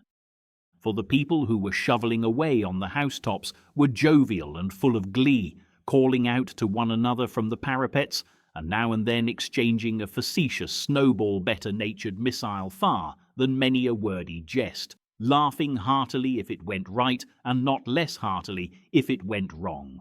The poulterers' shops were still half open, and the fruiterers were radiant in their glory. There were great, round, pot-bellied baskets of chestnuts, shaped like the waistcoats of jolly old gentlemen, lolling at the doors and tumbling out into the street in their apoplectic opulence. There were ruddy, brown-faced, broad-girthed Spanish onions, shining in the fatness of their growth like Spanish friars, and winking from their shelves in wanton slyness at the girls as they went by, and glanced demurely at the hung-up mistletoe. There were pears and apples, clustered high in blooming pyramids. There were bunches of grapes, made, in the shopkeeper's benevolence, to dangle from conspicuous hooks, that people's mouths might water gratis as they passed. There were piles of filberts, mossy and brown, recalling in their fragrance ancient walks among the woods and pleasant shufflings ankle-deep through withered leaves. There were Norfolk biffins, squat and swarthy, setting off the yellow of the oranges and lemons, and in the great compactness of their juicy persons, urgently entreating and beseeching to be carried home in paper bags and eaten after dinner. The very gold and silver fish set forth among these choice fruits in a bowl, though members of a dull and stagnant-blooded race, appeared to know that there was something going on, and to a fish went gasping round and round their little world in slow and passionless excitement. The grocers, oh, the grocers, nearly closed, with perhaps 2 shutters down, or 1, but through those gaps such glimpses. It was not alone that the scales descending on the counter made a merry sound, or that the twine and roller parted company so briskly, or that the canisters were rattled up and down like juggling tricks, or even that the blended scents of tea and coffee were so grateful to the nose, or even that the raisins were so plentiful and rare, the almonds so extremely white, the sticks of cinnamon so long and straight, the other spices so delicious, the candied fruits so caked and spotted with molten sugar as to make the coldest lookers-on feel faint and subsequently bilious. Nor was it that the figs were moist and pulpy, or that the French plums blushed in modest tartness from their highly decorated boxes, or that everything was good to eat and in its Christmas dress, but the customers were all so hurried and so eager in the hopeful promise of the day that they tumbled up against each other at the door, crashing their wicker baskets wildly, and left their purchases upon the counter, and came running back to fetch them, and committed hundreds of the like mistakes in the best humour possible, while the grocer and his people were so frank and fresh that the polished hearts with which they fastened their aprons behind might have been their own, worn outside for general inspection, and for Christmas doors to peck at if they chose. But soon the steeples called good people all, to church and chapel, and away they came, flocking through the streets in their best clothes and with their gayest faces. And at the same time there emerged from scores of by-streets, lanes, and nameless turnings innumerable people, carrying their dinners to the bakers' shops. The sight of these poor revellers appeared to interest the spirit very much, for he stood with Scrooge beside him in a baker's doorway, and taking off the covers as their bearers passed, sprinkled incense on their dinners from his torch. And it was a very uncommon kind of torch, for once or twice when there were angry words between some dinner-carriers who had jostled each other, he shed a few drops of water on them from it, and their good humour was restored directly. For they said it was a shame to quarrel upon Christmas Day, and so it was. God love it, so it was. In time the bells ceased, and the bakers were shut up, and yet there was a genial shadowing forth of all these dinners and the progress of their cooking, in the thawed blotch of wet above each baker's oven, where the pavement smoked as if its stones were cooking too. "Is there a peculiar flavour in what you sprinkle from your torch?" asked Scrooge. "There is, my own." "Would it apply to any kind of dinner on this day?" asked Scrooge. "To any kindly given, to a poor one most." "Why to a poor one most?" asked Scrooge. "Because it needs it most." "Spirit," said Scrooge after a moment's thought, "I wonder you, of all the beings in the many worlds about us, should desire to cramp these people's opportunities of innocent enjoyment." "Aye," cried the spirit, "you would deprive them of their means of dining every 7th day, often the only day on which they can be said to dine at all," said Scrooge. "Wouldn't you?" "Aye," cried the spirit. "You seek to close these places on the 7th day," said Scrooge, "and it comes to the same thing." "I seek," exclaimed the spirit. "Forgive me if I am wrong. It has been done in your name, or at least in that of your family," said Scrooge. "There are some upon this earth of yours," returned the spirit, "who lay claim to know us, and who do their deeds of passion, pride, ill will, hatred, envy, bigotry, and selfishness in our name, who are as strange to us and all our kith and kin as if they had never lived. Remember that, and charge their doings on themselves, not us." Scrooge promised that he would, and they went on, invisible as they had been before, into the suburbs of the town. It was a remarkable quality of the ghost, which Scrooge had observed at the baker's, that notwithstanding his gigantic size, he could accommodate himself to any place with ease, and that he stood beneath a low roof quite as gracefully and like a supernatural creature as it was possible he could have done in any lofty hall. And perhaps it was the pleasure the good spirit had in showing off this power of his, or else it was his own kind, generous, hearty nature and his sympathy with all poor men that led him straight to Scrooge's clerk's. For there he went, and took Scrooge with him, holding to his robe, and on the threshold of the door the spirit smiled, and stopped to bless Bob Cratchit's dwelling with the sprinkling of his torch. Think of that. Bob had but 15 bob a week himself. He pocketed on Saturdays but 15 copies of his Christian name, and yet the ghost of Christmas present blessed his 4-roomed house. Then up rose Mrs. Cratchit, Cratchit's wife, dressed out but poorly in a twice-turned gown, but brave in ribbons, which are cheap and make a goodly show for 6pence, and she laid the cloth, assisted by Belinda Cratchit, second of her daughters, also brave in ribbons, while Master Peter Cratchit plunged a fork into the saucepan of potatoes, and getting the corners of his monstrous shirt-collar, Bob's private property, conferred upon his son and heir in honour of the day, into his mouth, rejoiced to find himself so gallantly attired, and yearned to show his linen in the fashionable parks. And now 2 smaller Cratchits, boy and girl, came tearing in, screaming that outside the baker's they had smelt the goose, and known it for their own, and basking in luxurious thoughts of sage and onion, these young Cratchits danced about the table and exalted Master Peter Cratchit to the skies, while he, not proud, although his collars nearly choked him, blew the fire, until the slow potatoes bubbling up knocked loudly at the saucepan lid to be let out and peeled. "What has ever got your precious father, then?" said Mrs. Cratchit, "and your brother, Tiny Tim, and Martha warn't as late last Christmas Day by half an hour?" "Here's Martha, mother," said a girl, appearing as she spoke. "Here's Martha, mother," cried the 2 young Cratchits. "Hurrah, there's such a goose, Martha." "Why, bless your heart alive, my dear, how late you are," said Mrs. Cratchit, kissing her a dozen times, and taking off her shawl and bonnet for her with officious zeal. "We'd a deal of work to finish up last night," replied the girl, "and had to clear away this morning, mother." "Well, never mind so long as you are come," said Mrs. Cratchit. "Sit ye down before the fire, my dear, and have a warm, Lord bless ye." "No, no, there's father coming," cried the 2 young Cratchits, who were everywhere at once. "Hide, Martha, hide." So Martha hid herself, and in came little Bob, the father, with at least 3 feet of comforter exclusive of the fringe hanging down before him, and his threadbare clothes darned up and brushed to look seasonable, and Tiny Tim upon his shoulder. Alas for Tiny Tim, he bore a little crutch, and had his limbs supported by an iron frame. "Why, where's our Martha?" cried Bob Cratchit, looking round. "Not coming," said Mrs. Cratchit. "Not coming?" said Bob, with a sudden declension in his high spirits, for he had been Tim's blood horse all the way from church, and had come home rampant. "Not coming upon Christmas Day?"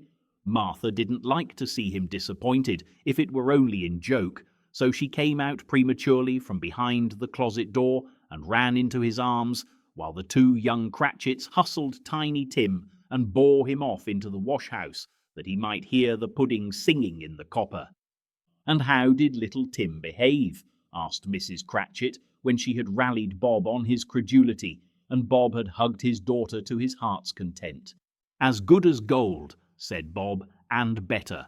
Somehow he gets thoughtful, sitting by himself so much, and thinks the strangest things you ever heard. He told me, coming home, that he hoped the people saw him in the church, because he was a cripple, and it might be pleasant to them to remember upon Christmas Day, who made lame beggars walk and blind men see."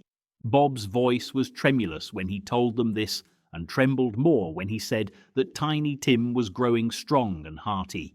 His active little crutch was heard upon the floor, and back came Tiny Tim before another word was spoken, escorted by his brother and sister to his stool before the fire.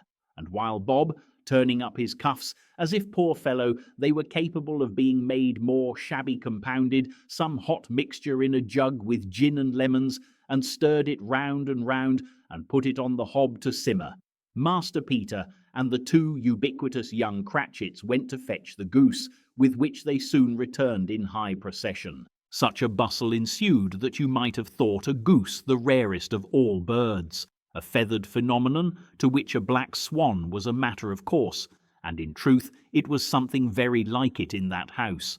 Mrs. Cratchit made the gravy, ready beforehand in a little saucepan, hissing hot. Master Peter mashed the potatoes with incredible vigour. Miss Belinda sweetened up the apple sauce. Martha dusted the hot plates. Bob took Tiny Tim beside him in a tiny corner at the table. The two young Cratchits set chairs for everybody, not forgetting themselves, and mounting guard upon their posts, crammed spoons into their mouths, lest they should shriek for goose before their turn came to be helped. At last the dishes were set on, and grace was said. It was succeeded by a breathless pause, as Mrs. Cratchit, looking slowly all along the carving knife, prepared to plunge it in the breast. But when she did, and when the long-expected gush of stuffing issued forth, one murmur of delight arose all round the board, and even Tiny Tim, excited by the two young Cratchits, beat on the table with the handle of his knife, and feebly cried, "Hurrah!" There never was such a goose. Bob said he didn't believe there ever was such a goose cooked. Its tenderness and flavour, size and cheapness were the themes of universal admiration. Eked out by apple sauce and mashed potatoes, it was a sufficient dinner for the whole family. Indeed, as Mrs. Cratchit said with great delight, surveying one small atom of a bone upon the dish, they hadn't ate it all at last. Yet everyone had had enough, and the youngest Cratchits in particular were steeped in sage and onion to the eyebrows.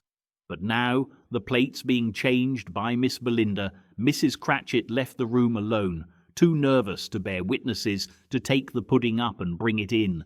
Suppose it should not be done enough, suppose it should break in turning out, suppose somebody should have got over the wall of the backyard and stolen it, while they were merry with the goose supposition, at which the two young Cratchits became livid. All sorts of horrors were supposed. Hallo! A great deal of steam. The pudding was out of the copper. A smell like a washing day. That was the cloth.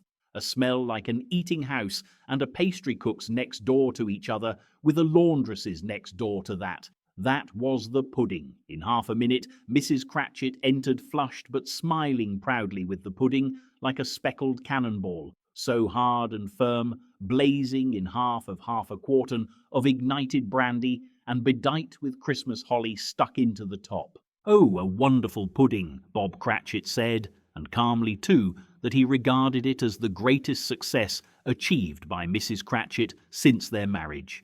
Mrs. Cratchit said that now the weight was off her mind. She would confess she had had her doubts about the quantity of flour.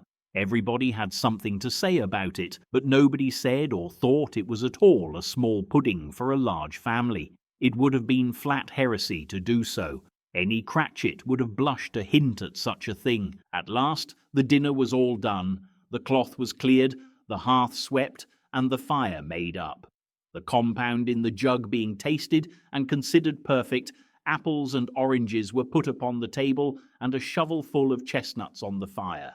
Then all the Cratchit family drew round the hearth in what Bob Cratchit called a circle, meaning half a one, and at Bob Cratchit's elbow stood the family display of glass. 2 tumblers and a custard cup without a handle. These held the hot stuff from the jug, however, as well as golden goblets would have done, and Bob served it out with beaming looks, while the chestnuts on the fire sputtered and cracked noisily. Then Bob proposed, "A Merry Christmas to us all, my dears, God bless us," which all the family re-echoed. "God bless us everyone," said Tiny Tim, the last of all. He sat very close to his father's side upon his little stool. Bob held his withered little hand in his, as if he loved the child, and wished to keep him by his side, and dreaded that he might be taken from him. "Spirit," said Scrooge, with an interest he had never felt before, "tell me if Tiny Tim will live." "I see a vacant seat," replied the ghost, "in the poor chimney corner, and a crutch without an owner, carefully preserved. If these shadows remain unaltered by the future, the child will die." "No, no," said Scrooge. "Oh no, kind spirit, say he will be spared. If these shadows remain unaltered by the future, none other of my race," returned the ghost, "will find him here. What then? If he be like to die, he had better do it, and decrease the surplus population." Scrooge hung his head to hear his own words quoted by the spirit, and was overcome with penitence and grief. "Man," said the ghost, "if man you be in heart, not adamant, forbear that wicked cant until you have discovered what the surplus is and where it is. Will you decide what men shall live, what men shall die? It may be that in the sight of heaven you are more worthless and less fit to live than millions like this poor man's child. O God, to hear the insect on the leaf pronouncing on the too much life among his hungry brothers in the dust." Scrooge bent before the ghost's rebuke, and trembling cast his eyes upon the ground, but he raised them speedily on hearing his own name. "Mr. Scrooge," said Bob, "I'll give you Mr. Scrooge, the founder of the feast." "The founder of the feast, indeed," cried Mrs. Cratchit, reddening. "I wish I had him here. I'd give him a piece of my mind to feast upon, and I hope he'd have a good appetite for it." "My dear," said Bob, "the children, Christmas Day."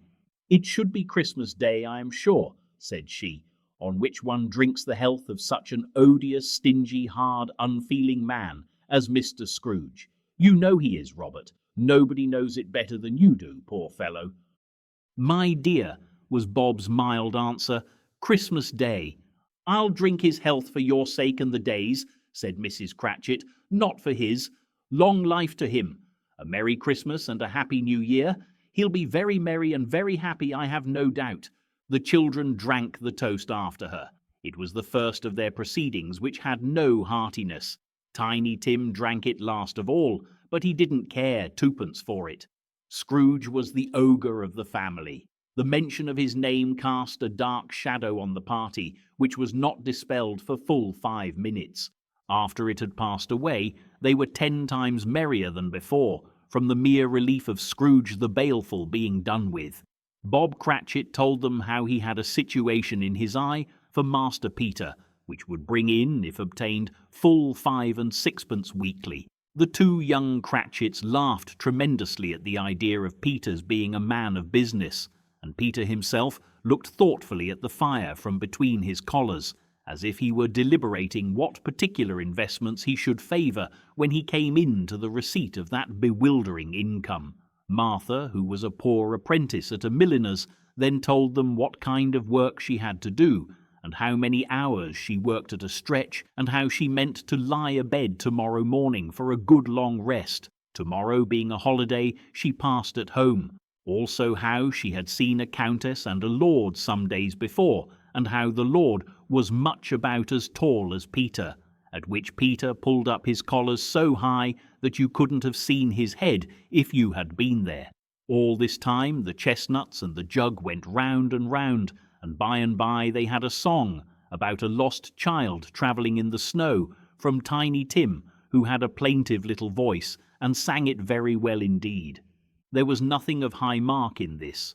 They were not a handsome family, they were not well dressed, their shoes were far from being waterproof, their clothes were scanty, and Peter might have known, and very likely did, the inside of a pawnbroker's. But they were happy, grateful, pleased with one another, and contented with the time, and when they faded, and looked happier yet in the bright sprinklings of the spirit's torch at parting, Scrooge had his eye upon them, and especially on Tiny Tim, until the last. By this time it was getting dark, and snowing pretty heavily, and as Scrooge and the spirit went along the streets, the brightness of the roaring fires in kitchens, parlours, and all sorts of rooms was wonderful. Here The flickering of the blaze showed preparations for a cosy dinner, with hot plates baking through and through before the fire, and deep red curtains ready to be drawn to shut out cold and darkness. There all the children of the house were running out into the snow to meet their married sisters, brothers, cousins, uncles, aunts, and be the first to greet them. Here again were shadows on the window blind of guests assembling, and there a group of handsome girls, all hooded and fur-booted, and all chattering at once, tripped lightly off to some near neighbour's house, where woe upon the single man who saw them enter, artful witches, well they knew it in a glow. But if you had judged from the numbers of people on their way to friendly gatherings, you might have thought that no one was at home to give them welcome when they got there, instead of every house expecting company, and piling up its fires half-chimney high. Blessings on it, how the ghost exulted, how it bared its breadth of breast, and opened its capacious palm, and floated on, outpouring with a generous hand its bright and harmless mirth on everything within its reach. The very lamplighter who ran on before, dotting the dusky street with specks of light, and who was dressed to spend the evening somewhere, laughed out loudly as the spirit passed, though little kenned the lamplighter that he had any company but Christmas. And now, without a word of warning from the ghost, they stood upon a bleak and desert moor, where monstrous masses of rude stone were cast about, as though it were the burial place of giants, and water spread itself wheresoever it listed, or would have done so, but for the frost that held it prisoner, and nothing grew but moss and furze and coarse rank grass. Down in the west the setting sun had left a streak of fiery red, which glared upon the desolation for an instant, like a sullen eye, and frowning lower, lower, lower yet, was lost in the thick gloom of darkest night. "What place is this?" asked Scrooge. "A place where miners live, who labour in the bowels of the earth," returned the spirit. "But they know me. See!" A light shone from the window of a hut, and swiftly they advanced towards it. Passing through the wall of mud and stone, they found a cheerful company assembled round a glowing fire. An old man and woman, with their children and their children's children, and another generation beyond that, all decked out gaily in their holiday attire. The old man, in a voice that seldom rose above the howling of the wind upon the barren waste, was singing them a Christmas song. It had been a very old song when he was a boy, and from time to time they all joined in the chorus. So surely as they raised their voices, the old man got quite blithe and loud, and so surely as they stopped, his vigour sank again. The spirit did not tarry here, but bade Scrooge hold his robe, and passing on above the moor, sped whither? Not to see, to see. To Scrooge's horror, looking back, he saw the last of the land, a frightful range of rocks behind them, and his ears were deafened by the thundering of water as it rolled and roared and raged among the dreadful caverns it had worn, and fiercely tried to undermine the earth. Built upon a dismal reef of sunken rocks, some league or so from shore, on which the waters chafed and dashed, the wild year through, there stood a solitary lighthouse.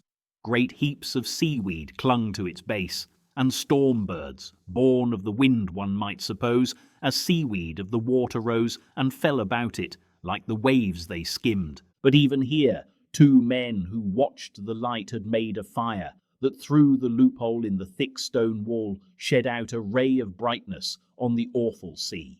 Joining their horny hands over the rough table at which they sat, they wished each other Merry Christmas in their can of grog, and one of them, the elder too, with his face all damaged and scarred with hard weather, as the figurehead of an old ship might be, struck up a sturdy song that was like a gale in itself.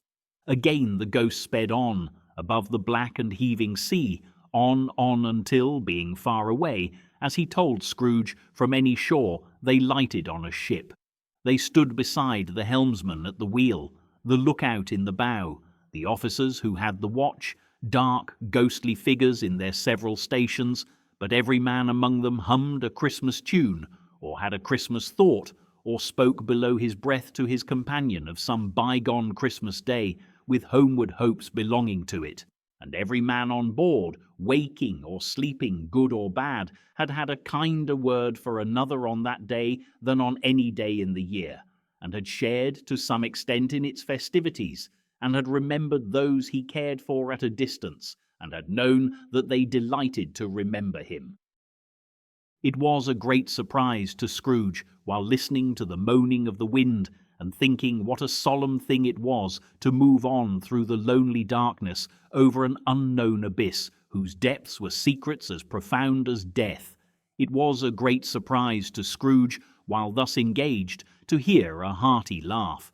It was a much greater surprise to Scrooge to recognize it as his own nephew's, and to find himself in a bright, dry, gleaming room, with the spirit standing smiling by his side and looking at that same nephew with approving affability. "Ha, ha, ha!" laughed Scrooge's nephew. "Ha, ha, ha, ha! If you should happen, by any unlikely chance, to know a man more blessed in a laugh than Scrooge's nephew, all I can say is, I should like to know him too. Introduce him to me, and I'll cultivate his acquaintance." It is a fair, even-handed, noble adjustment of things, that while there is infection in disease and sorrow, there is nothing in the world so irresistibly contagious as laughter and good humour. When Scrooge's nephew laughed in this way, holding his sides, rolling his head, and twisting his face into the most extravagant contortions, Scrooge's niece by marriage laughed as heartily as he, and their assembled friends, being not a bit behindhand, roared out lustily, "Ha, ha, ha, ha, ha, ha!" "He said that Christmas was a humbug, as I live," cried Scrooge's nephew. "He believed it too." "More shame for him, Fred," said Scrooge's niece indignantly. "Bless those women, they never do anything by halves. They are always in earnest. She was very pretty, exceedingly pretty, with a dimpled, surprised-looking, capital face, a ripe little mouth that seemed made to be kissed, as no doubt it was, all kinds of good little dots about her chin that melted into one another when she laughed, and the sunniest pair of eyes you ever saw in any little creature's head. Altogether, she was what you would have called provoking, you know, but satisfactory too. Oh, perfectly satisfactory." "He's a comical old fellow," said Scrooge's nephew. "That's the truth, and not so pleasant as he might be. However, his offences carry their own punishment, and I have nothing to say against him." "I'm sure he is very rich, Fred," hinted Scrooge's niece. "At least you always tell me so." "What of that, my dear?" said Scrooge's nephew. "His wealth is of no use to him. He don't do any good with it. He don't make himself comfortable with it. He hasn't the satisfaction of thinking, ha, ha, ha, that he is ever going to benefit us with it." "I have no patience with him," observed Scrooge's niece. Scrooge's niece's sisters and all the other ladies expressed the same opinion. "Oh, I have," said Scrooge's nephew. "I'm sorry for him. I couldn't be angry with him if I tried. Who suffers by his ill whims? Himself, always. Here he takes it into his head to dislike us, and he won't come and dine with us. What's the consequence? He don't lose much of a dinner." "Indeed, I think he loses a very good dinner," interrupted Scrooge's niece. Everybody else said the same, and they must be allowed to have been competent judges, because they had just had dinner, and, with the dessert upon the table, were clustered round the fire by lamplight. "Well, I'm very glad to hear it," said Scrooge's nephew, "because I haven't great faith in these young housekeepers. What do you say, Topper?" Topper had clearly got his eye upon one of Scrooge's niece's sisters, for he answered that a bachelor was a wretched outcast, who had no right to express an opinion on the subject. Whereat Scrooge's niece's sister, the plump one with the lace tucker, not the one with the roses, blushed. "Do go on, Fred," said Scrooge's niece, clapping her hands. "He never finishes what he begins to say. He is such a ridiculous fellow." Scrooge's nephew revelled in another laugh, and as it was impossible to keep the infection off, though the plump sister tried hard to do it with aromatic vinegar, his example was unanimously followed. "I was only going to say," said Scrooge's nephew, "that the consequence of his taking a dislike to us and not making merry with us is, as I think, that he loses some pleasant moments which could do him no harm. I am sure he loses pleasanter companions than he can find in his own thoughts, either in his mouldy old office or his dusty chambers. I mean to give him the same chance every year, whether he likes it or not, for I pity him. He may rail at Christmas till he dies, but he can't help thinking better of it. I defy him if he finds me going there, in good temper, year after year, and saying, "Uncle Scrooge, how are you?" If it only puts him in the vein to leave his poor clerk £50. That's something, and I think I shook him yesterday. It was their turn to laugh now at the notion of his shaking Scrooge, but being thoroughly good-natured and not much caring what they laughed at, so that they laughed at any rate, he encouraged them in their merriment and passed the bottle joyously. After tea they had some music, for they were a musical family and knew what they were about when they sung a glee or catch, I can assure you, especially Topper, who could growl away in the bass like a good one, and never swell the large veins in his forehead, or get red in the face over it. Scrooge's niece played well upon the harp, and played, among other tunes, a simple little air, a mere nothing, you might learn to whistle it in 2 minutes, which had been familiar to the child who fetched Scrooge from the boarding school, as he had been reminded by the ghost of Christmas past. When this strain of music sounded, all the things that ghost had shown him came upon his mind. He softened more and more, and thought that if he could have listened to it often, years ago, he might have cultivated the kindnesses of life for his own happiness with his own hands, without resorting to the sexton's spade that buried Jacob Marley. But they didn't devote the whole evening to music. After a while they played at forfeits, for it is good to be children sometimes, and never better than at Christmas, when its mighty founder was a child himself. Stop! There was first a game at blind man's buff. Of course there was, and I no more believe Topper was really blind than I believe he had eyes in his boots. My opinion is that it was a done thing between him and Scrooge's nephew, and that the ghost of Christmas present knew it. The way he went after that plump sister in the lace tucker was an outrage on the credulity of human nature. Knocking down the fire irons, tumbling over the chairs, bumping against the piano, smothering himself among the curtains, wherever she went, there went he. He always knew where the plump sister was. He wouldn't catch anybody else. If you had fallen up against him, as some of them did, on purpose, he would have made a feint of endeavouring to seize you, which would have been an affront to your understanding, and would instantly have sidled off in the direction of the plump sister. She often cried out that it wasn't fair, and it really was not. But when at last he caught her, when, in spite of all her silken rustlings and her rapid flutterings past him, he got her into a corner whence there was no escape, then his conduct was the most execrable, for his pretending not to know her, his pretending that it was necessary to touch her head-dress, and further to assure himself of her identity by pressing a certain ring upon her finger and a certain chain about her neck, was vile, monstrous. No doubt she told him her opinion of it, when, another blind man being in office, they were so very confidential together behind the curtains. Scrooge's niece was not one of the blind man's buff party, but was made comfortable with a large chair and a footstool in a snug corner where the ghost and Scrooge were close behind her. But she joined in the forfeits, and loved her love to admiration with all the letters of the alphabet. Likewise at the game of how, when, and where, she was very great, and to the secret joy of Scrooge's nephew beat her sisters hollow. Though they were sharp girls too, as Topper could have told you.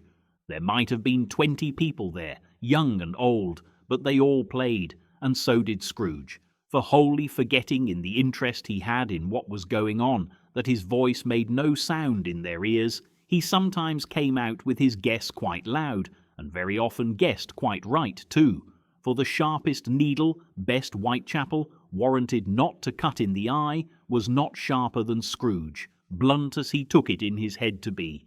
The ghost was greatly pleased to find him in this mood, and looked upon him with such favour that he begged like a boy to be allowed to stay until the guests departed. But this, the spirit said, could not be done. "Here is a new game," said Scrooge. "1 half-hour, spirit, only one." It was a game called Yes and No, where Scrooge's nephew had to think of something, and the rest must find out what, he only answering to their questions yes or no, as the case was. The brisk fire of questioning to which he was exposed elicited from him that he was thinking of an animal, a live animal, rather a disagreeable animal, a savage animal, an animal that growled and grunted sometimes, and talked sometimes, and lived in London, and walked about the streets, and wasn't made a show of, and wasn't led by anybody, and didn't live in a menagerie, and was never killed in a market, and was not a horse, or an ass, or a cow, or a bull, or a tiger, or a dog, or a pig, or a cat, or a bear. At every fresh question that was put to him, this nephew burst into a fresh roar of laughter, and was so inexpressibly tickled that he was obliged to get up off the sofa and stamp. At last, the plump sister, falling into a similar state, cried out, "I have found it out. I know what it is, Fred. I know what it is." "What is it?" cried Fred. "It's your Uncle Scrooge," which it certainly was. Admiration was the universal sentiment, though some objected that the reply to "Is it a bear?" ought to have been yes, inasmuch as an answer in the negative was sufficient to have diverted their thoughts from Mr. Scrooge, supposing they had ever had any tendency that way. "He has given us plenty of merriment, I am sure," said Fred, "and it would be ungrateful not to drink his health. Here is a glass of mulled wine ready to our hand at the moment, and I say, Uncle Scrooge." "Well, Uncle Scrooge," they cried. "A Merry Christmas and a Happy New Year to the old man, whatever he is," said Scrooge's nephew. "He wouldn't take it from me, but may he have it nevertheless. Uncle Scrooge." Uncle Scrooge had imperceptibly become so gay and light of heart that he would have pledged the unconscious company in return, and thanked them in an inaudible speech if the ghost had given him time. But the whole scene passed off in the breath of the last word spoken by his nephew, and he and the spirit were again upon their travels. Much they saw, and far they went, and many homes they visited, but always with a happy end. The spirit stood beside sick beds, and they were cheerful, on foreign lands, and they were close at home, by struggling men, and they were patient in their greater hope, by poverty, and it was rich. In almshouse, hospital, and jail, in misery's every refuge, where vain man in his little brief authority had not made fast the door, and barred the spirit out, he left his blessing, and taught Scrooge his precepts. It was a long night, if it were only a night, but Scrooge had his doubts of this, because the Christmas holidays appeared to be condensed into the space of time they passed together. It was strange, too, that while Scrooge remained unaltered in his outward form, the ghost grew older, clearly older. Scrooge had observed this change, but never spoke of it, until they left a children's 12th night party, when, looking at the spirit as they stood together in an open place, he noticed that its hair was grey. "Are spirits' lives so short?" asked Scrooge. "My life upon this globe is very brief," replied the ghost. "It ends tonight." "Tonight?" cried Scrooge. "Tonight at midnight. Hark! The time is drawing near." The chimes were ringing the 11:15 at that moment. "Forgive me if I am not justified in what I ask," said Scrooge, looking intently at the spirit's robe, "but I see something strange, and not belonging to yourself, protruding from your skirts. Is it a foot or a claw?" "It might be a claw, for the flesh there is upon it," was the spirit's sorrowful reply. "Look here." From the foldings of its robe it brought 2 children, wretched, abject, frightful, hideous, miserable. They knelt down at its feet and clung upon the outside of its garment. "Oh, man, look here, look down here," exclaimed the ghost. They were a boy and girl, yellow, meagre, ragged, scowling, wolfish, but prostrate, too, in their humility. Where graceful youth should have filled their features out and touched them with its freshest tints, a stale and shrivelled hand, like that of age, had pinched and twisted them, and pulled them into shreds. Where angels might have sat enthroned, devils lurked and glared out menacing. No change, no degradation, no perversion of humanity in any grade through all the mysteries of wonderful creation has monsters half so horrible and dread. Scrooge started back, appalled. Having them shown to him in this way, he tried to say they were fine children, but the words choked themselves, rather than be parties to a lie of such enormous magnitude. "Spirit, are they yours?" Scrooge could say no more. "They are man's," said the spirit, looking down upon them, "and they cling to me, appealing from their fathers. This boy is ignorance, this girl is want. Beware them both, and all of their degree, but most of all beware this boy, for on his brow I see that written which is doom, unless the writing be erased." "Deny it," cried the spirit, stretching out its hand towards the city. "Slander those who tell it ye. Admit it for your factious purposes, and make it worse, and bide the end." "Have they no refuge or resource?" cried Scrooge. "Are there no prisons?" said the spirit, turning on him for the last time with his own words. "Are there no workhouses?" The bell struck 12. Scrooge looked about him for the ghost, and saw it not. As the last stroke ceased to vibrate, he remembered the prediction of old Jacob Marley, and lifting up his eyes, beheld a solemn phantom, draped and hooded, coming like a mist along the ground towards him. Stave 4. The Last of the Spirits. The phantom slowly, gravely, silently approached.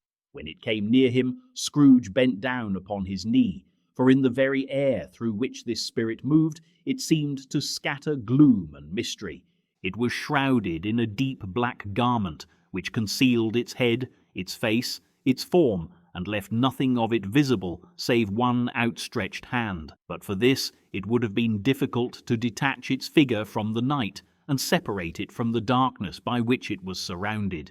He felt that it was tall and stately when it came beside him, and that its mysterious presence filled him with a solemn dread. He knew no more, for the spirit neither spoke nor moved. "I am in the presence of the ghost of Christmas yet to come," said Scrooge. The spirit answered not, but pointed onward with its hand. "You are about to show me shadows of the things that have not happened, but will happen in the time before us," Scrooge pursued. "Is that so, spirit?" The upper portion of the garment was contracted for an instant in its folds, as if the spirit had inclined its head. That was the only answer he received. Although well used to ghostly company by this time, Scrooge feared the silent shape so much that his legs trembled beneath him, and he found that he could hardly stand when he prepared to follow it. The spirit paused a moment as observing his condition and giving him time to recover. But Scrooge was all the worse for this. It thrilled him with a vague, uncertain horror to know that behind the dusky shroud there were ghostly eyes intently fixed upon him, while he, though he stretched his own to the utmost, could see nothing but a spectral hand and one great heap of black. "Ghost of the future," he exclaimed, "I fear you more than any spectre I have seen, but as I know your purpose is to do me good, and as I hope to live to be another man from what I was, I am prepared to bear you company, and do it with a thankful heart. Will you not speak to me?" It gave him no reply. The hand was pointed straight before them. "Lead on," said Scrooge. "Lead on. The night is waning fast, and it is precious time to me, I know. Lead on, spirit." The phantom moved away as it had come towards him. Scrooge followed in the shadow of its dress, which bore him up, he thought, and carried him along. They scarcely seemed to enter the city, for the city rather seemed to spring up about them and encompass them of its own act. But there they were, in the heart of it, on change amongst the merchants, who hurried up and down and chinked the money in their pockets and conversed in groups and looked at their watches and trifled thoughtfully with their great gold seals, and so forth, as Scrooge had seen them often.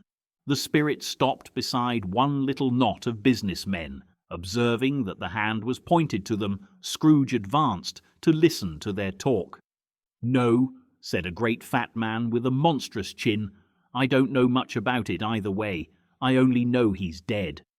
"When did he die?" inquired another. "Last night, I believe." "Why, what was the matter with him?" asked a third, taking a vast quantity of snuff out of a very large snuff-box. "I thought he'd never die." "God knows," said the first with a yawn.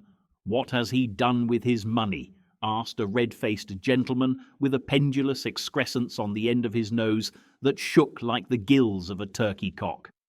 "I haven't heard," said the man with the large chin, yawning again. "Left it to his company, perhaps. He hasn't left it to me, that's all I know."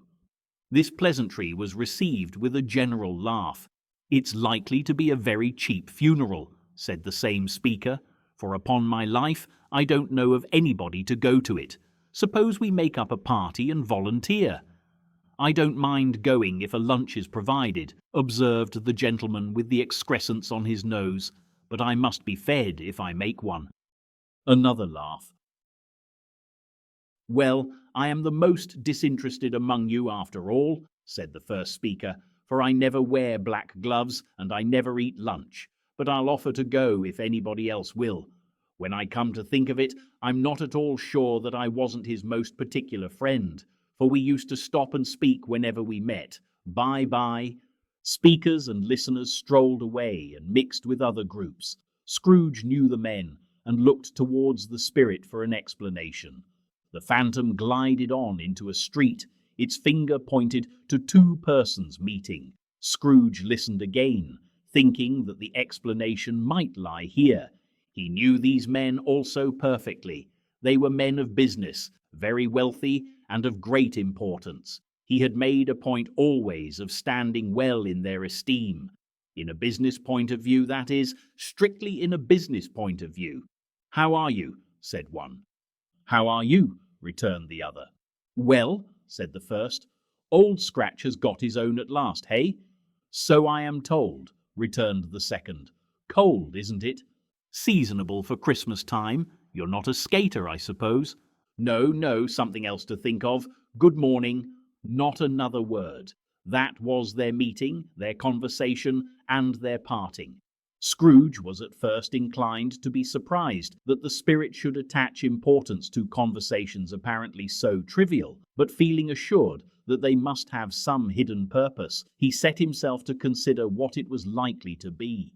They could scarcely be supposed to have any bearing on the death of Jacob, his old partner, for that was past, and this ghost's province was the future. Nor could he think of anyone immediately connected with himself to whom he could apply them.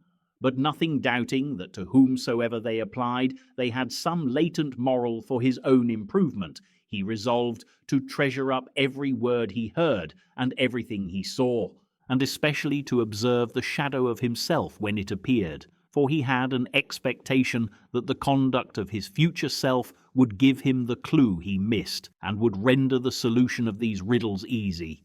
He looked about in that very place for his own image, but another man stood in his accustomed corner, and though the clock pointed to his usual time of day for being there, he saw no likeness of himself among the multitudes that poured in through the porch. It gave him little surprise, however, for he had been revolving in his mind a change of life, and thought and hoped he saw his newborn resolutions carried out in this.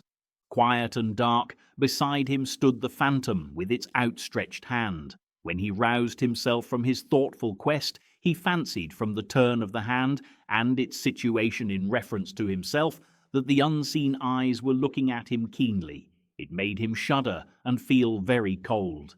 They left the busy scene and went into an obscure part of the town, where Scrooge had never penetrated before, although he recognized its situation and its bad repute.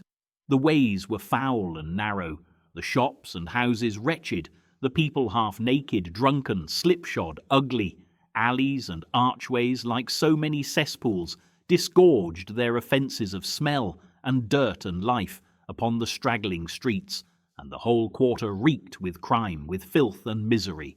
Far in this den of infamous resort there was a low-browed, beetling shop below a penthouse roof where iron, old rags, bottles, bones, and greasy offal were bought. Upon the floor within were piled up heaps of rusty keys, nails, chains, hinges, files, scales, weights, and refuse iron of all kinds. Secrets that few would like to scrutinize were bred and hidden in mountains of unseemly rags, masses of corrupted fat, and sepulchres of bones. Sitting in among the wares he dealt in, by a charcoal stove made of old bricks, was a grey-haired rascal, nearly 70 years of age, who had screened himself from the cold air without by a frowsy curtaining of miscellaneous tatters hung upon a line, and smoked his pipe in all the luxury of calm retirement. Scrooge and the phantom came into the presence of this man just as a woman with a heavy bundle slunk into the shop, but she had scarcely entered when another woman, similarly laden, came in too, and she was closely followed by a man in faded black, who was no less startled by the sight of them than they had been upon the recognition of each other. After a short period of blank astonishment, in which the old man with the pipe had joined them, they all three burst into a laugh. "Let the charwoman alone to be the first," cried she who had entered first. "Let the laundress alone to be the second, and let the undertaker's man alone to be the third.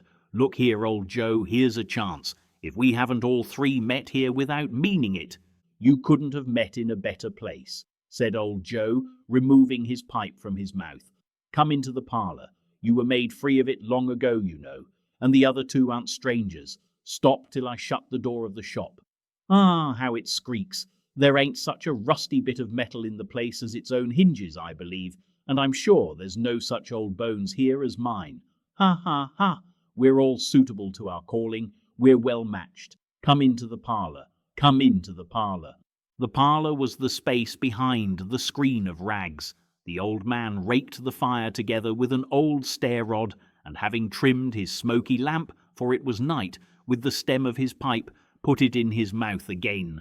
While he did this, the woman who had already spoken threw her bundle on the floor, and sat down in a flaunting manner on a stool, crossing her elbows on her knees, and looking with a bold defiance at the other two. "What odds, then? What odds, Mrs. Dilber?" said the woman. "Every person has a right to take care of themselves. He always did." "That's true indeed," said the laundress. "No man more so." "Why then, don't stand staring as if you was afraid, woman. Who's the wiser? We're not going to pick holes in each other's coats, I suppose?"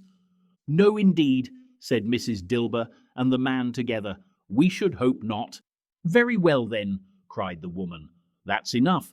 Who's the worse for the loss of a few things like these? Not a dead man, I suppose." "No, indeed," said Mrs. Dilber, laughing.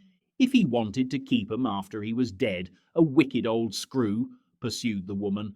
"Why wasn't he natural in his lifetime?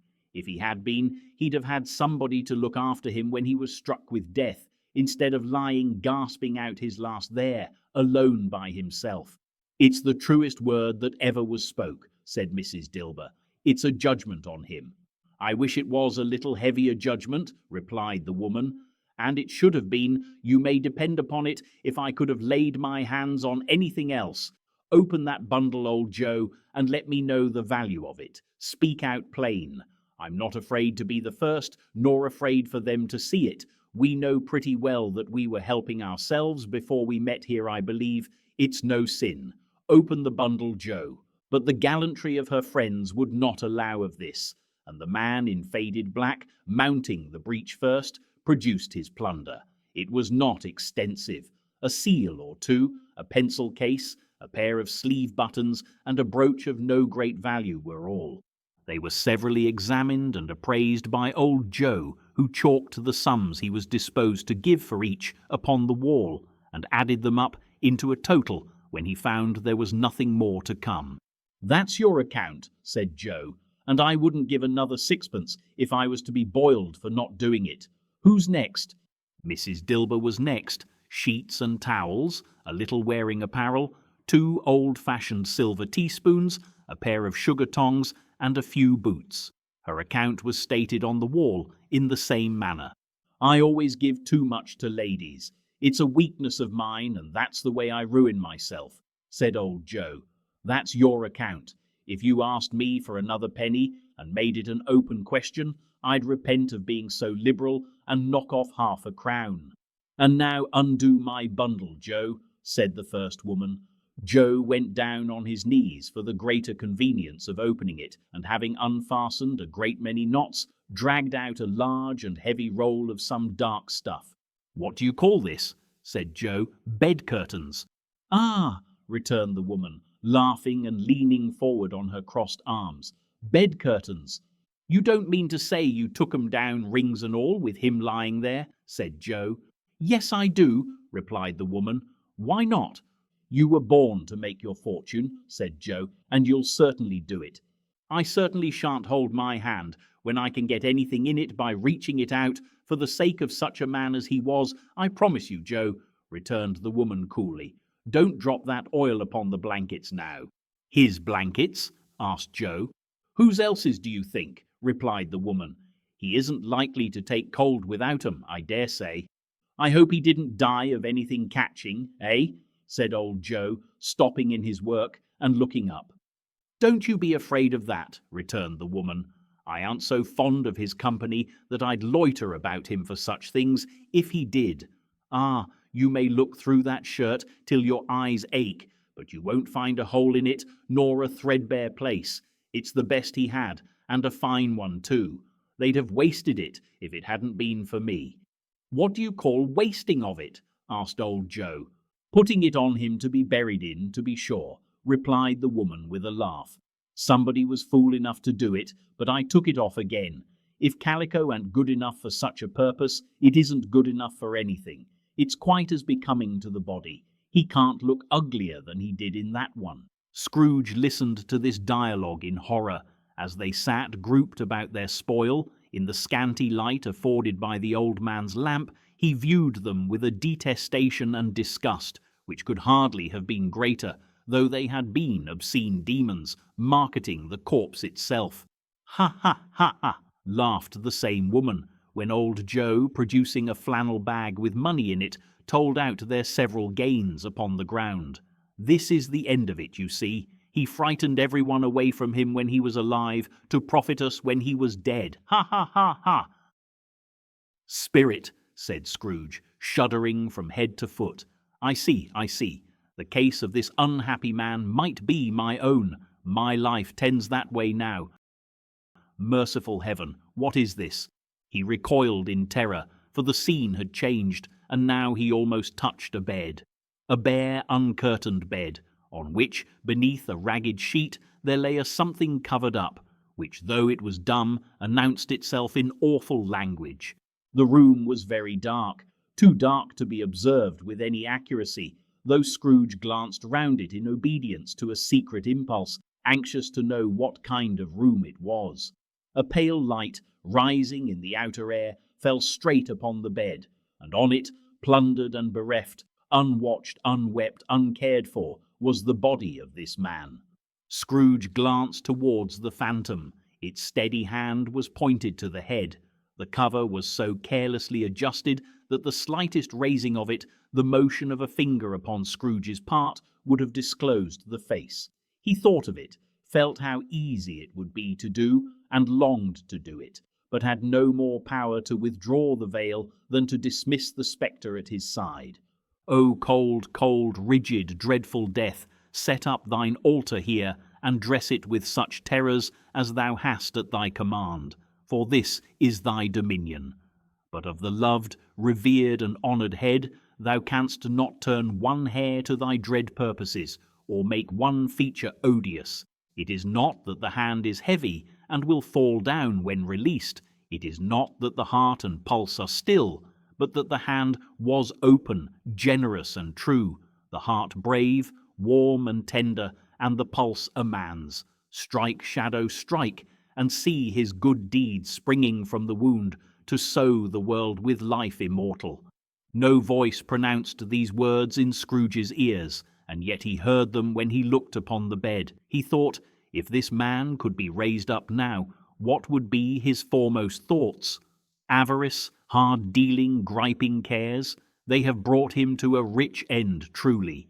He lay in the dark, empty house, with not a man, a woman, or a child, to say that he was kind to me in this or that, and for the memory of one kind word, I will be kind to him. A cat was tearing at the door, and there was a sound of gnawing rats beneath the hearthstone. What they wanted in the room of death, and why they were so restless and disturbed, Scrooge did not dare to think. "Spirit," he said, "this is a fearful place. In leaving it, I shall not leave its lesson. Trust me. Let us go." Still the ghost pointed with an unmoved finger to the head. "I understand you," Scrooge returned, "and I would do it if I could. But I have not the power, Spirit. I have not the power." Again it seemed to look upon him. "If there is any person in the town who feels emotion caused by this man's death," said Scrooge, quite agonized, "show that person to me, Spirit, I beseech you." The phantom spread its dark robe before him for a moment, like a wing, and withdrawing it, revealed a room by daylight, where a mother and her children were. She was expecting someone, and with anxious eagerness, for she walked up and down the room, started at every sound, looked out from the window, glanced at the clock, tried but in vain to work with her needle, and could hardly bear the voices of the children in their play. At length the long-expected knock was heard. She hurried to the door and met her husband, a man whose face was careworn and depressed, though he was young. There was a remarkable expression in it now, a kind of serious delight of which he felt ashamed and which he struggled to repress. He sat down to the dinner that had been hoarding for him by the fire, and when she asked him faintly what news, which was not until after a long silence, he appeared embarrassed how to answer. "Is it good," she said, "or bad?" To help him. "Bad," he answered. "We are quite ruined." "No, there is hope yet, Caroline." "If he relents," she said, amazed. "There is. Nothing is past hope, if such a miracle has happened." "He is past relenting," said her husband. "He is dead." She was a mild and patient creature if her face spoke truth, but she was thankful in her soul to hear it, and she said so with clasped hands. She prayed forgiveness the next moment, and was sorry, but the first was the emotion of her heart. "What the half-drunken woman whom I told you of last night said to me when I tried to see him and obtain a week's delay, and what I thought was a mere excuse to avoid me, turns out to have been quite true. He was not only very ill, but dying then. To whom will our debt be transferred? I don't know, but before that time we shall be ready with the money, and even though we were not, it would be a bad fortune indeed to find so merciless a creditor in his successor. We may sleep tonight with light hearts, Caroline." Yes, soften it as they would, their hearts were lighter. The children's faces, hushed and clustered round to hear what they so little understood, were brighter, and it was a happier house for this man's death. The only emotion that the ghost could show him, caused by the event, was one of pleasure. "Let me see some tenderness connected with a death," said Scrooge, "or that dark chamber spirit, which we left just now, will be forever present to me." The ghost conducted him through several streets familiar to his feet, and as they went along, Scrooge looked here and there to find himself, but nowhere was he to be seen. They entered poor Bob Cratchit's house, the dwelling he had visited before, and found the mother and the children seated round the fire. Quiet, very quiet. The noisy little Cratchits were as still as statues in one corner, and sat looking up at Peter, who had a book before him. The mother and her daughters were engaged in sewing, but surely they were very quiet. And he took a child, and set him in the midst of them. Where had Scrooge heard those words? He had not dreamed them. The boy must have read them out, as he and the spirit crossed the threshold. Why did he not go on? The mother laid her work upon the table, and put her hand up to her face. "The colour hurts my eyes," she said. "The colour?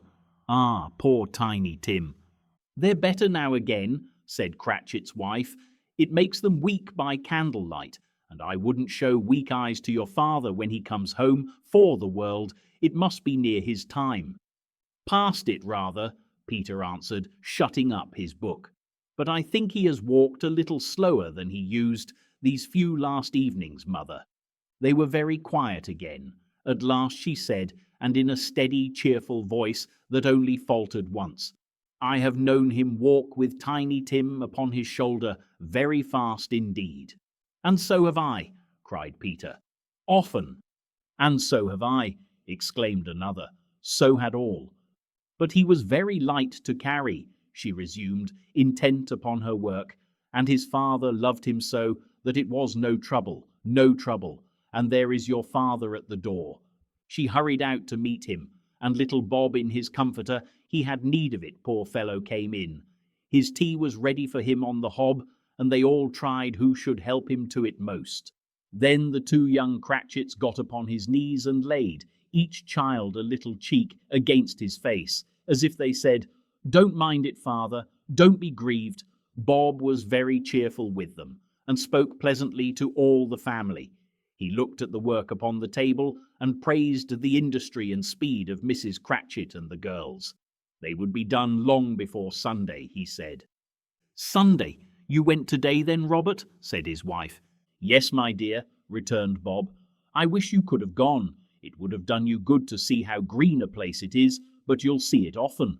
I promised him that I would walk there on a Sunday." "My little child," cried Bob. "My little child." He broke down all at once. He couldn't help it. If he could have helped it, he and his child would have been farther apart perhaps than they were.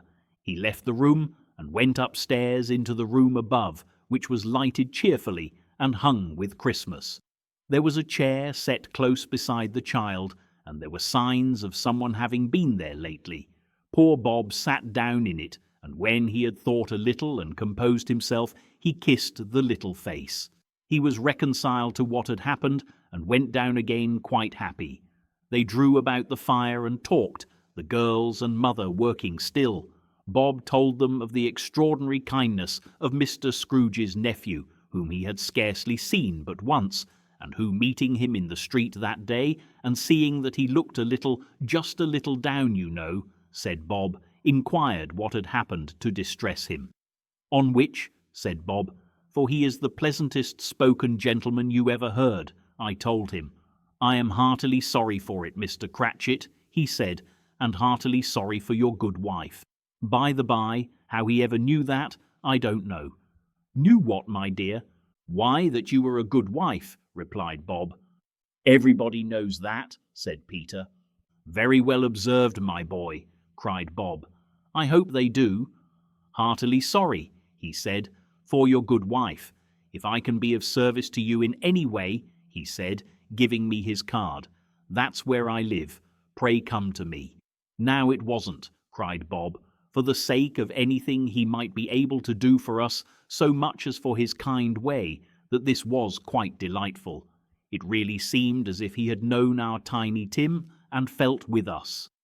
"I'm sure he's a good soul," said Mrs. Cratchit. "You would be surer of it, my dear," returned Bob, "if you saw and spoke to him. I shouldn't be at all surprised, mark what I say, if he got Peter a better situation." "Only hear that, Peter," said Mrs. Cratchit. "And then," cried one of the girls, "Peter will be keeping company with someone and setting up for himself." "Get along with you," retorted Peter, grinning. "It's just as likely as not," said Bob. "One of these days, though there's plenty of time for that, my dear. But however and whenever we part from one another, I am sure we shall none of us forget poor Tiny Tim. Shall we, or this first parting that there was among us?" "Never, father," cried they all.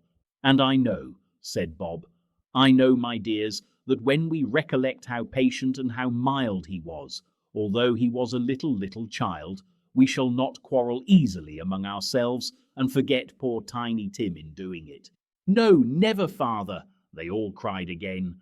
"I am very happy," said little Bob. "I am very happy."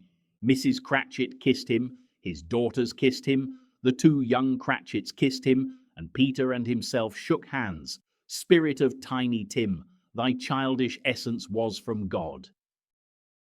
"Spectre," said Scrooge, "something informs me that our parting moment is at hand. I know it, but I know not how. Tell me what man that was whom we saw lying dead." The ghost of Christmas yet to come conveyed him as before, though at a different time he thought. Indeed, there seemed no order in these latter visions, save that they were in the future, into the resorts of business men, but showed him not himself. Indeed, the spirit did not stay for anything, but went straight on, as to the end just now desired, until besought by Scrooge to tarry for a moment. "This court," said Scrooge, "through which we hurry now, is where my place of occupation is, and has been for a length of time. I see the house. Let me behold what I shall be in days to come." The spirit stopped. The hand was pointed elsewhere. "The house is yonder," Scrooge exclaimed. "Why do you point away?" The inexorable finger underwent no change. Scrooge hastened to the window of his office and looked in. It was an office still, but not his. The furniture was not the same, and the figure in the chair was not himself. The phantom pointed as before. He joined it once again, and wondering why and whither he had gone, accompanied it until they reached an iron gate. He paused to look round before entering. A churchyard. Here, then, the wretched man, whose name he had now to learn, lay underneath the ground. It was a worthy place, walled in by houses, overrun by grass and weeds, the growth of vegetation's death, not life, choked up with too much burying, fat with repleted appetite, a worthy place. The spirit stood among the graves and pointed down to one. He advanced towards it trembling.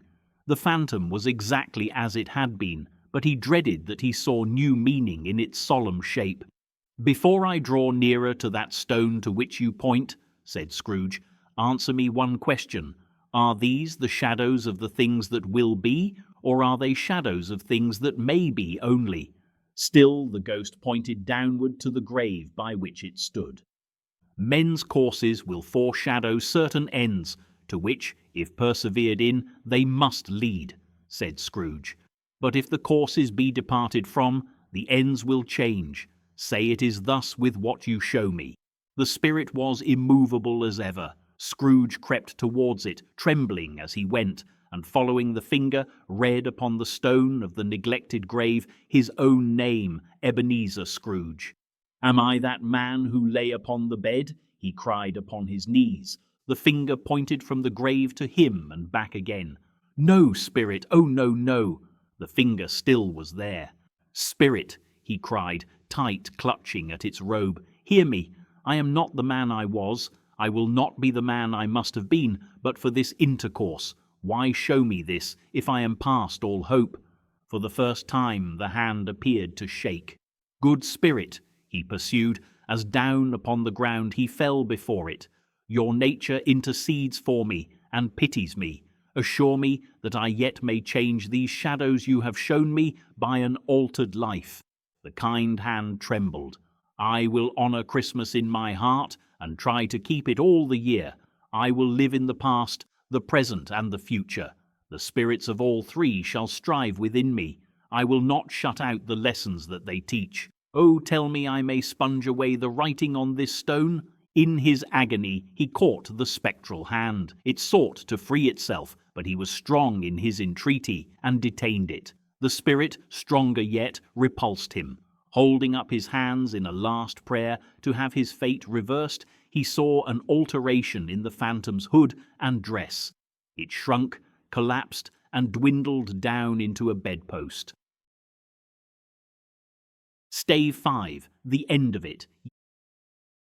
Yes, and the bedpost was his own. The bed was his own. The room was his own. Best and happiest of all, the time before him was his own, to make amends in. "I will live in the past, the present, and the future," Scrooge repeated as he scrambled out of bed. "The spirits of all three shall strive within me. Oh, Jacob Marley, heaven and the Christmas time be praised for this. I say it on my knees, old Jacob, on my knees." He was so fluttered and so glowing with his good intentions that his broken voice would scarcely answer to his call. He had been sobbing violently in his conflict with the spirit, and his face was wet with tears. "They are not torn down," cried Scrooge, folding one of his bed curtains in his arms. "They are not torn down, rings and all. They are here, I am here. The shadows of the things that would have been may be dispelled. They will be. I know they will. His hands were busy with his garments all this time, turning them inside out, putting them on upside down, tearing them, mislaying them, making them parties to every kind of extravagance. I don't know what to do, cried Scrooge, laughing and crying in the same breath, and making a perfect Laocoon of himself with his stockings. I am as light as a feather, I am as happy as an angel, I am as merry as a schoolboy, I am as giddy as a drunken man. A Merry Christmas to everybody, a Happy New Year to all the world. Hallo here, whoop, hallo. He had frisked into the sitting room and was now standing there, perfectly winded. There's the saucepan that the gruel was in, cried Scrooge, starting off again and going round the fireplace. There's the door by which the ghost of Jacob Marley entered. There's the corner where the ghost of Christmas Present sat. There's the window where I saw the wandering spirits. It's all right, it's all true, it all happened, ha ha ha. Really, for a man who had been out of practice for so many years, it was a splendid laugh, a most illustrious laugh, the father of a long, long line of brilliant laughs. I don't know what day of the month it is, said Scrooge. I don't know how long I've been among the spirits. I don't know anything. I'm quite a baby. Never mind, I don't care. I'd rather be a baby. Hallo, whoop, hallo here.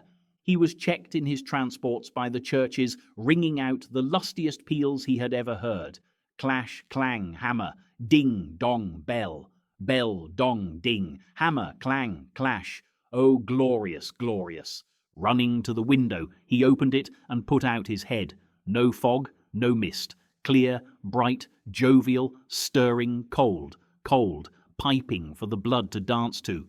Golden sunlight, heavenly sky. Sweet fresh air, merry bells. Oh, glorious, glorious. What's today? Cried Scrooge, calling downward to a boy in Sunday clothes, who perhaps had loitered in to look about him. Eh? Returned the boy, with all his might of wonder. What's today, my fine fellow? Said Scrooge. Today, replied the boy. Why, Christmas Day. It's Christmas Day, said Scrooge to himself. I haven't missed it. The spirits have done it all in one night. They can do anything they like. Of course they can. Of course they can. Hallo, my fine fellow. Hallo, returned the boy. Do you know the poulterers in the next street but one at the corner? Scrooge inquired. I should hope I did, replied the lad. An intelligent boy, said Scrooge. A remarkable boy. Do you know whether they've sold the prize turkey that was hanging up there? Not the little prize turkey, the big one?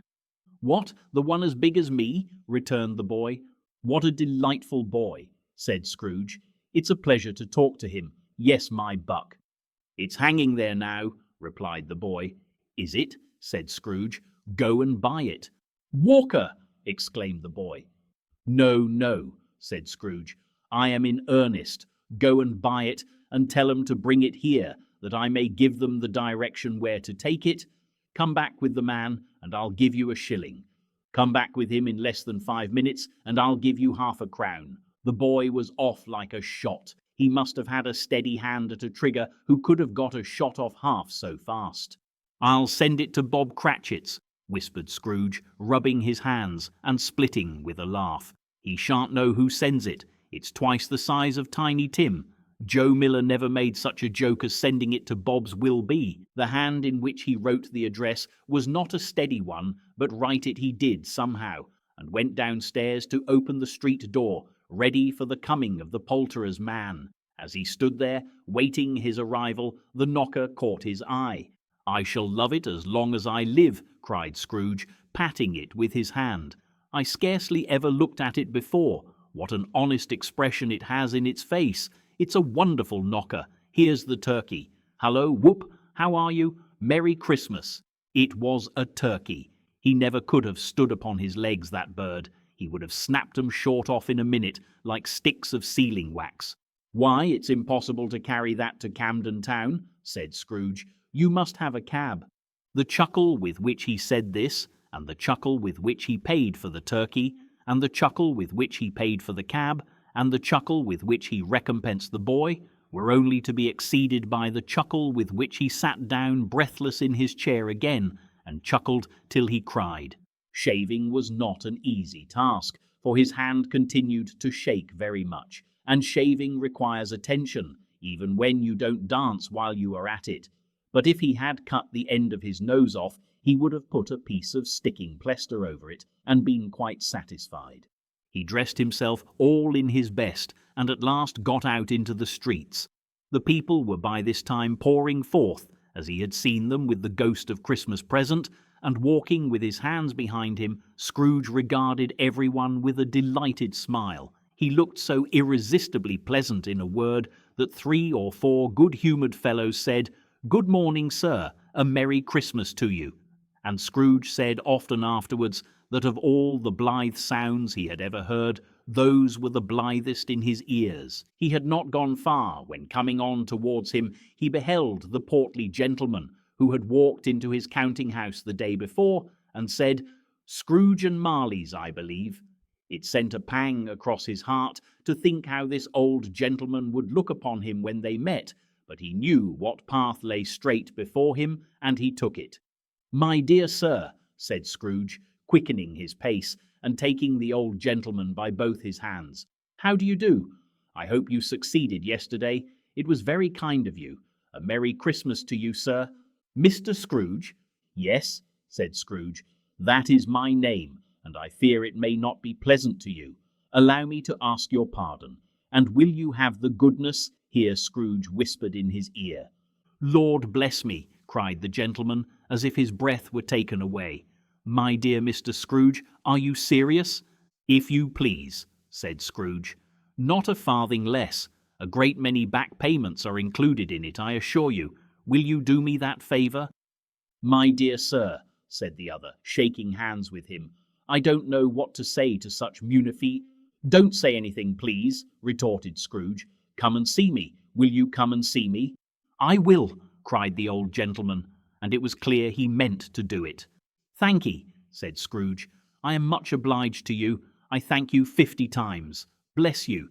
He went to church, and walked about the streets, and watched the people hurrying to and fro, and patted children on the head, and questioned beggars, and looked down into the kitchens of houses, and up to the windows, and found that everything could yield him pleasure. He had never dreamed that any walk, that anything could give him so much happiness. In the afternoon he turned his steps towards his nephew's house. He passed to the door a dozen times before he had the courage to go up and knock, but he made a dash and did it. "Is your master at home, my dear?" said Scrooge to the girl. "Nice girl. Very." "Yes, sir." "Where is he, my love?" said Scrooge. "He's in the dining-room, sir, along with mistress. I'll show you upstairs, if you please." "Thank'ee, he knows me," said Scrooge, with his hand already on the dining-room lock. "I'll go in here, my dear." He turned it gently and sidled his face in, round the door. They were looking at the table, which was spread out in great array, for these young housekeepers are always nervous on such points, and like to see that everything is right. "Fred," said Scrooge. Dear heart alive, how his niece by marriage started! Scrooge had forgotten for the moment about her sitting in the corner with the footstool, or he wouldn't have done it on any account. "Why, bless my soul," cried Fred, "who's that?" "It's I, your Uncle Scrooge. I have come to dinner. Will you let me in, Fred?" "Let him in. It is a mercy he didn't shake his arm off. He was at home in 5 minutes. Nothing could be heartier. His niece looked just the same. So did Topper when he came. So did the plump sister when she came. So did everyone when they came. Wonderful party, wonderful games, wonderful unanimity, wonderful happiness. But he was early at the office next morning. Oh, he was early there. If he could only be there first and catch Bob Cratchit coming late, that was the thing he had set his heart upon. And he did it. Yes, he did. The clock struck 9. No Bob. 1:15. No Bob. He was full 18 minutes and a half behind his time. Scrooge sat with his door wide open that he might see him come into the tank. His hat was off before he opened the door. His comforter, too. He was on his stool in a jiffy, driving away with his pen as if he were trying to overtake 9 o'clock. "Hallo!" growled Scrooge, in his accustomed voice, as near as he could feign it. "What do you mean by coming here at this time of day?" "I am very sorry, sir," said Bob. "I am behind my time." "You are?" repeated Scrooge. "Yes, I think you are. Step this way, sir, if you please." "It's only once a year, sir," pleaded Bob, appearing from the tank. "It shall not be repeated. I was making rather merry yesterday, sir." "Now I'll tell you what, my friend," said Scrooge. "I'm not going to stand this sort of thing any longer, and therefore," he continued, leaping from his stool, and giving Bob such a dig in the waistcoat that he staggered back into the tank again, "and therefore I'm about to raise your salary." Bob trembled and got a little nearer to the ruler. He had a momentary idea of knocking Scrooge down with it, holding him, and calling to the people in the court for help and a strait waistcoat. "A Merry Christmas, Bob," said Scrooge, with an earnestness that could not be mistaken, as he clapped him on the back. "A merrier Christmas, Bob, my good fellow, than I have given you for many a year. I'll raise your salary and endeavour to assist your struggling family, and we will discuss your affairs this very afternoon over a Christmas bowl of smoking bishop, Bob. Make up the fires and buy another coal scuttle before you dot another I, Bob Cratchit." Scrooge was better than his word. He did it all, and infinitely more. And to Tiny Tim, who did not die, he was a second father. He became as good a friend, as good a master, and as good a man, as the good old city knew, or any other good old city, town or borough, in the good old world. Some people laughed to see the alteration in him, but he let them laugh, and little heeded them, for he was wise enough to know that nothing ever happened on this globe for good at which some people did not have their fill of laughter in the outset, and knowing that such as these would be blind anyway, he thought it quite as well that they should wrinkle up their eyes in grins as have the malady in less attractive forms.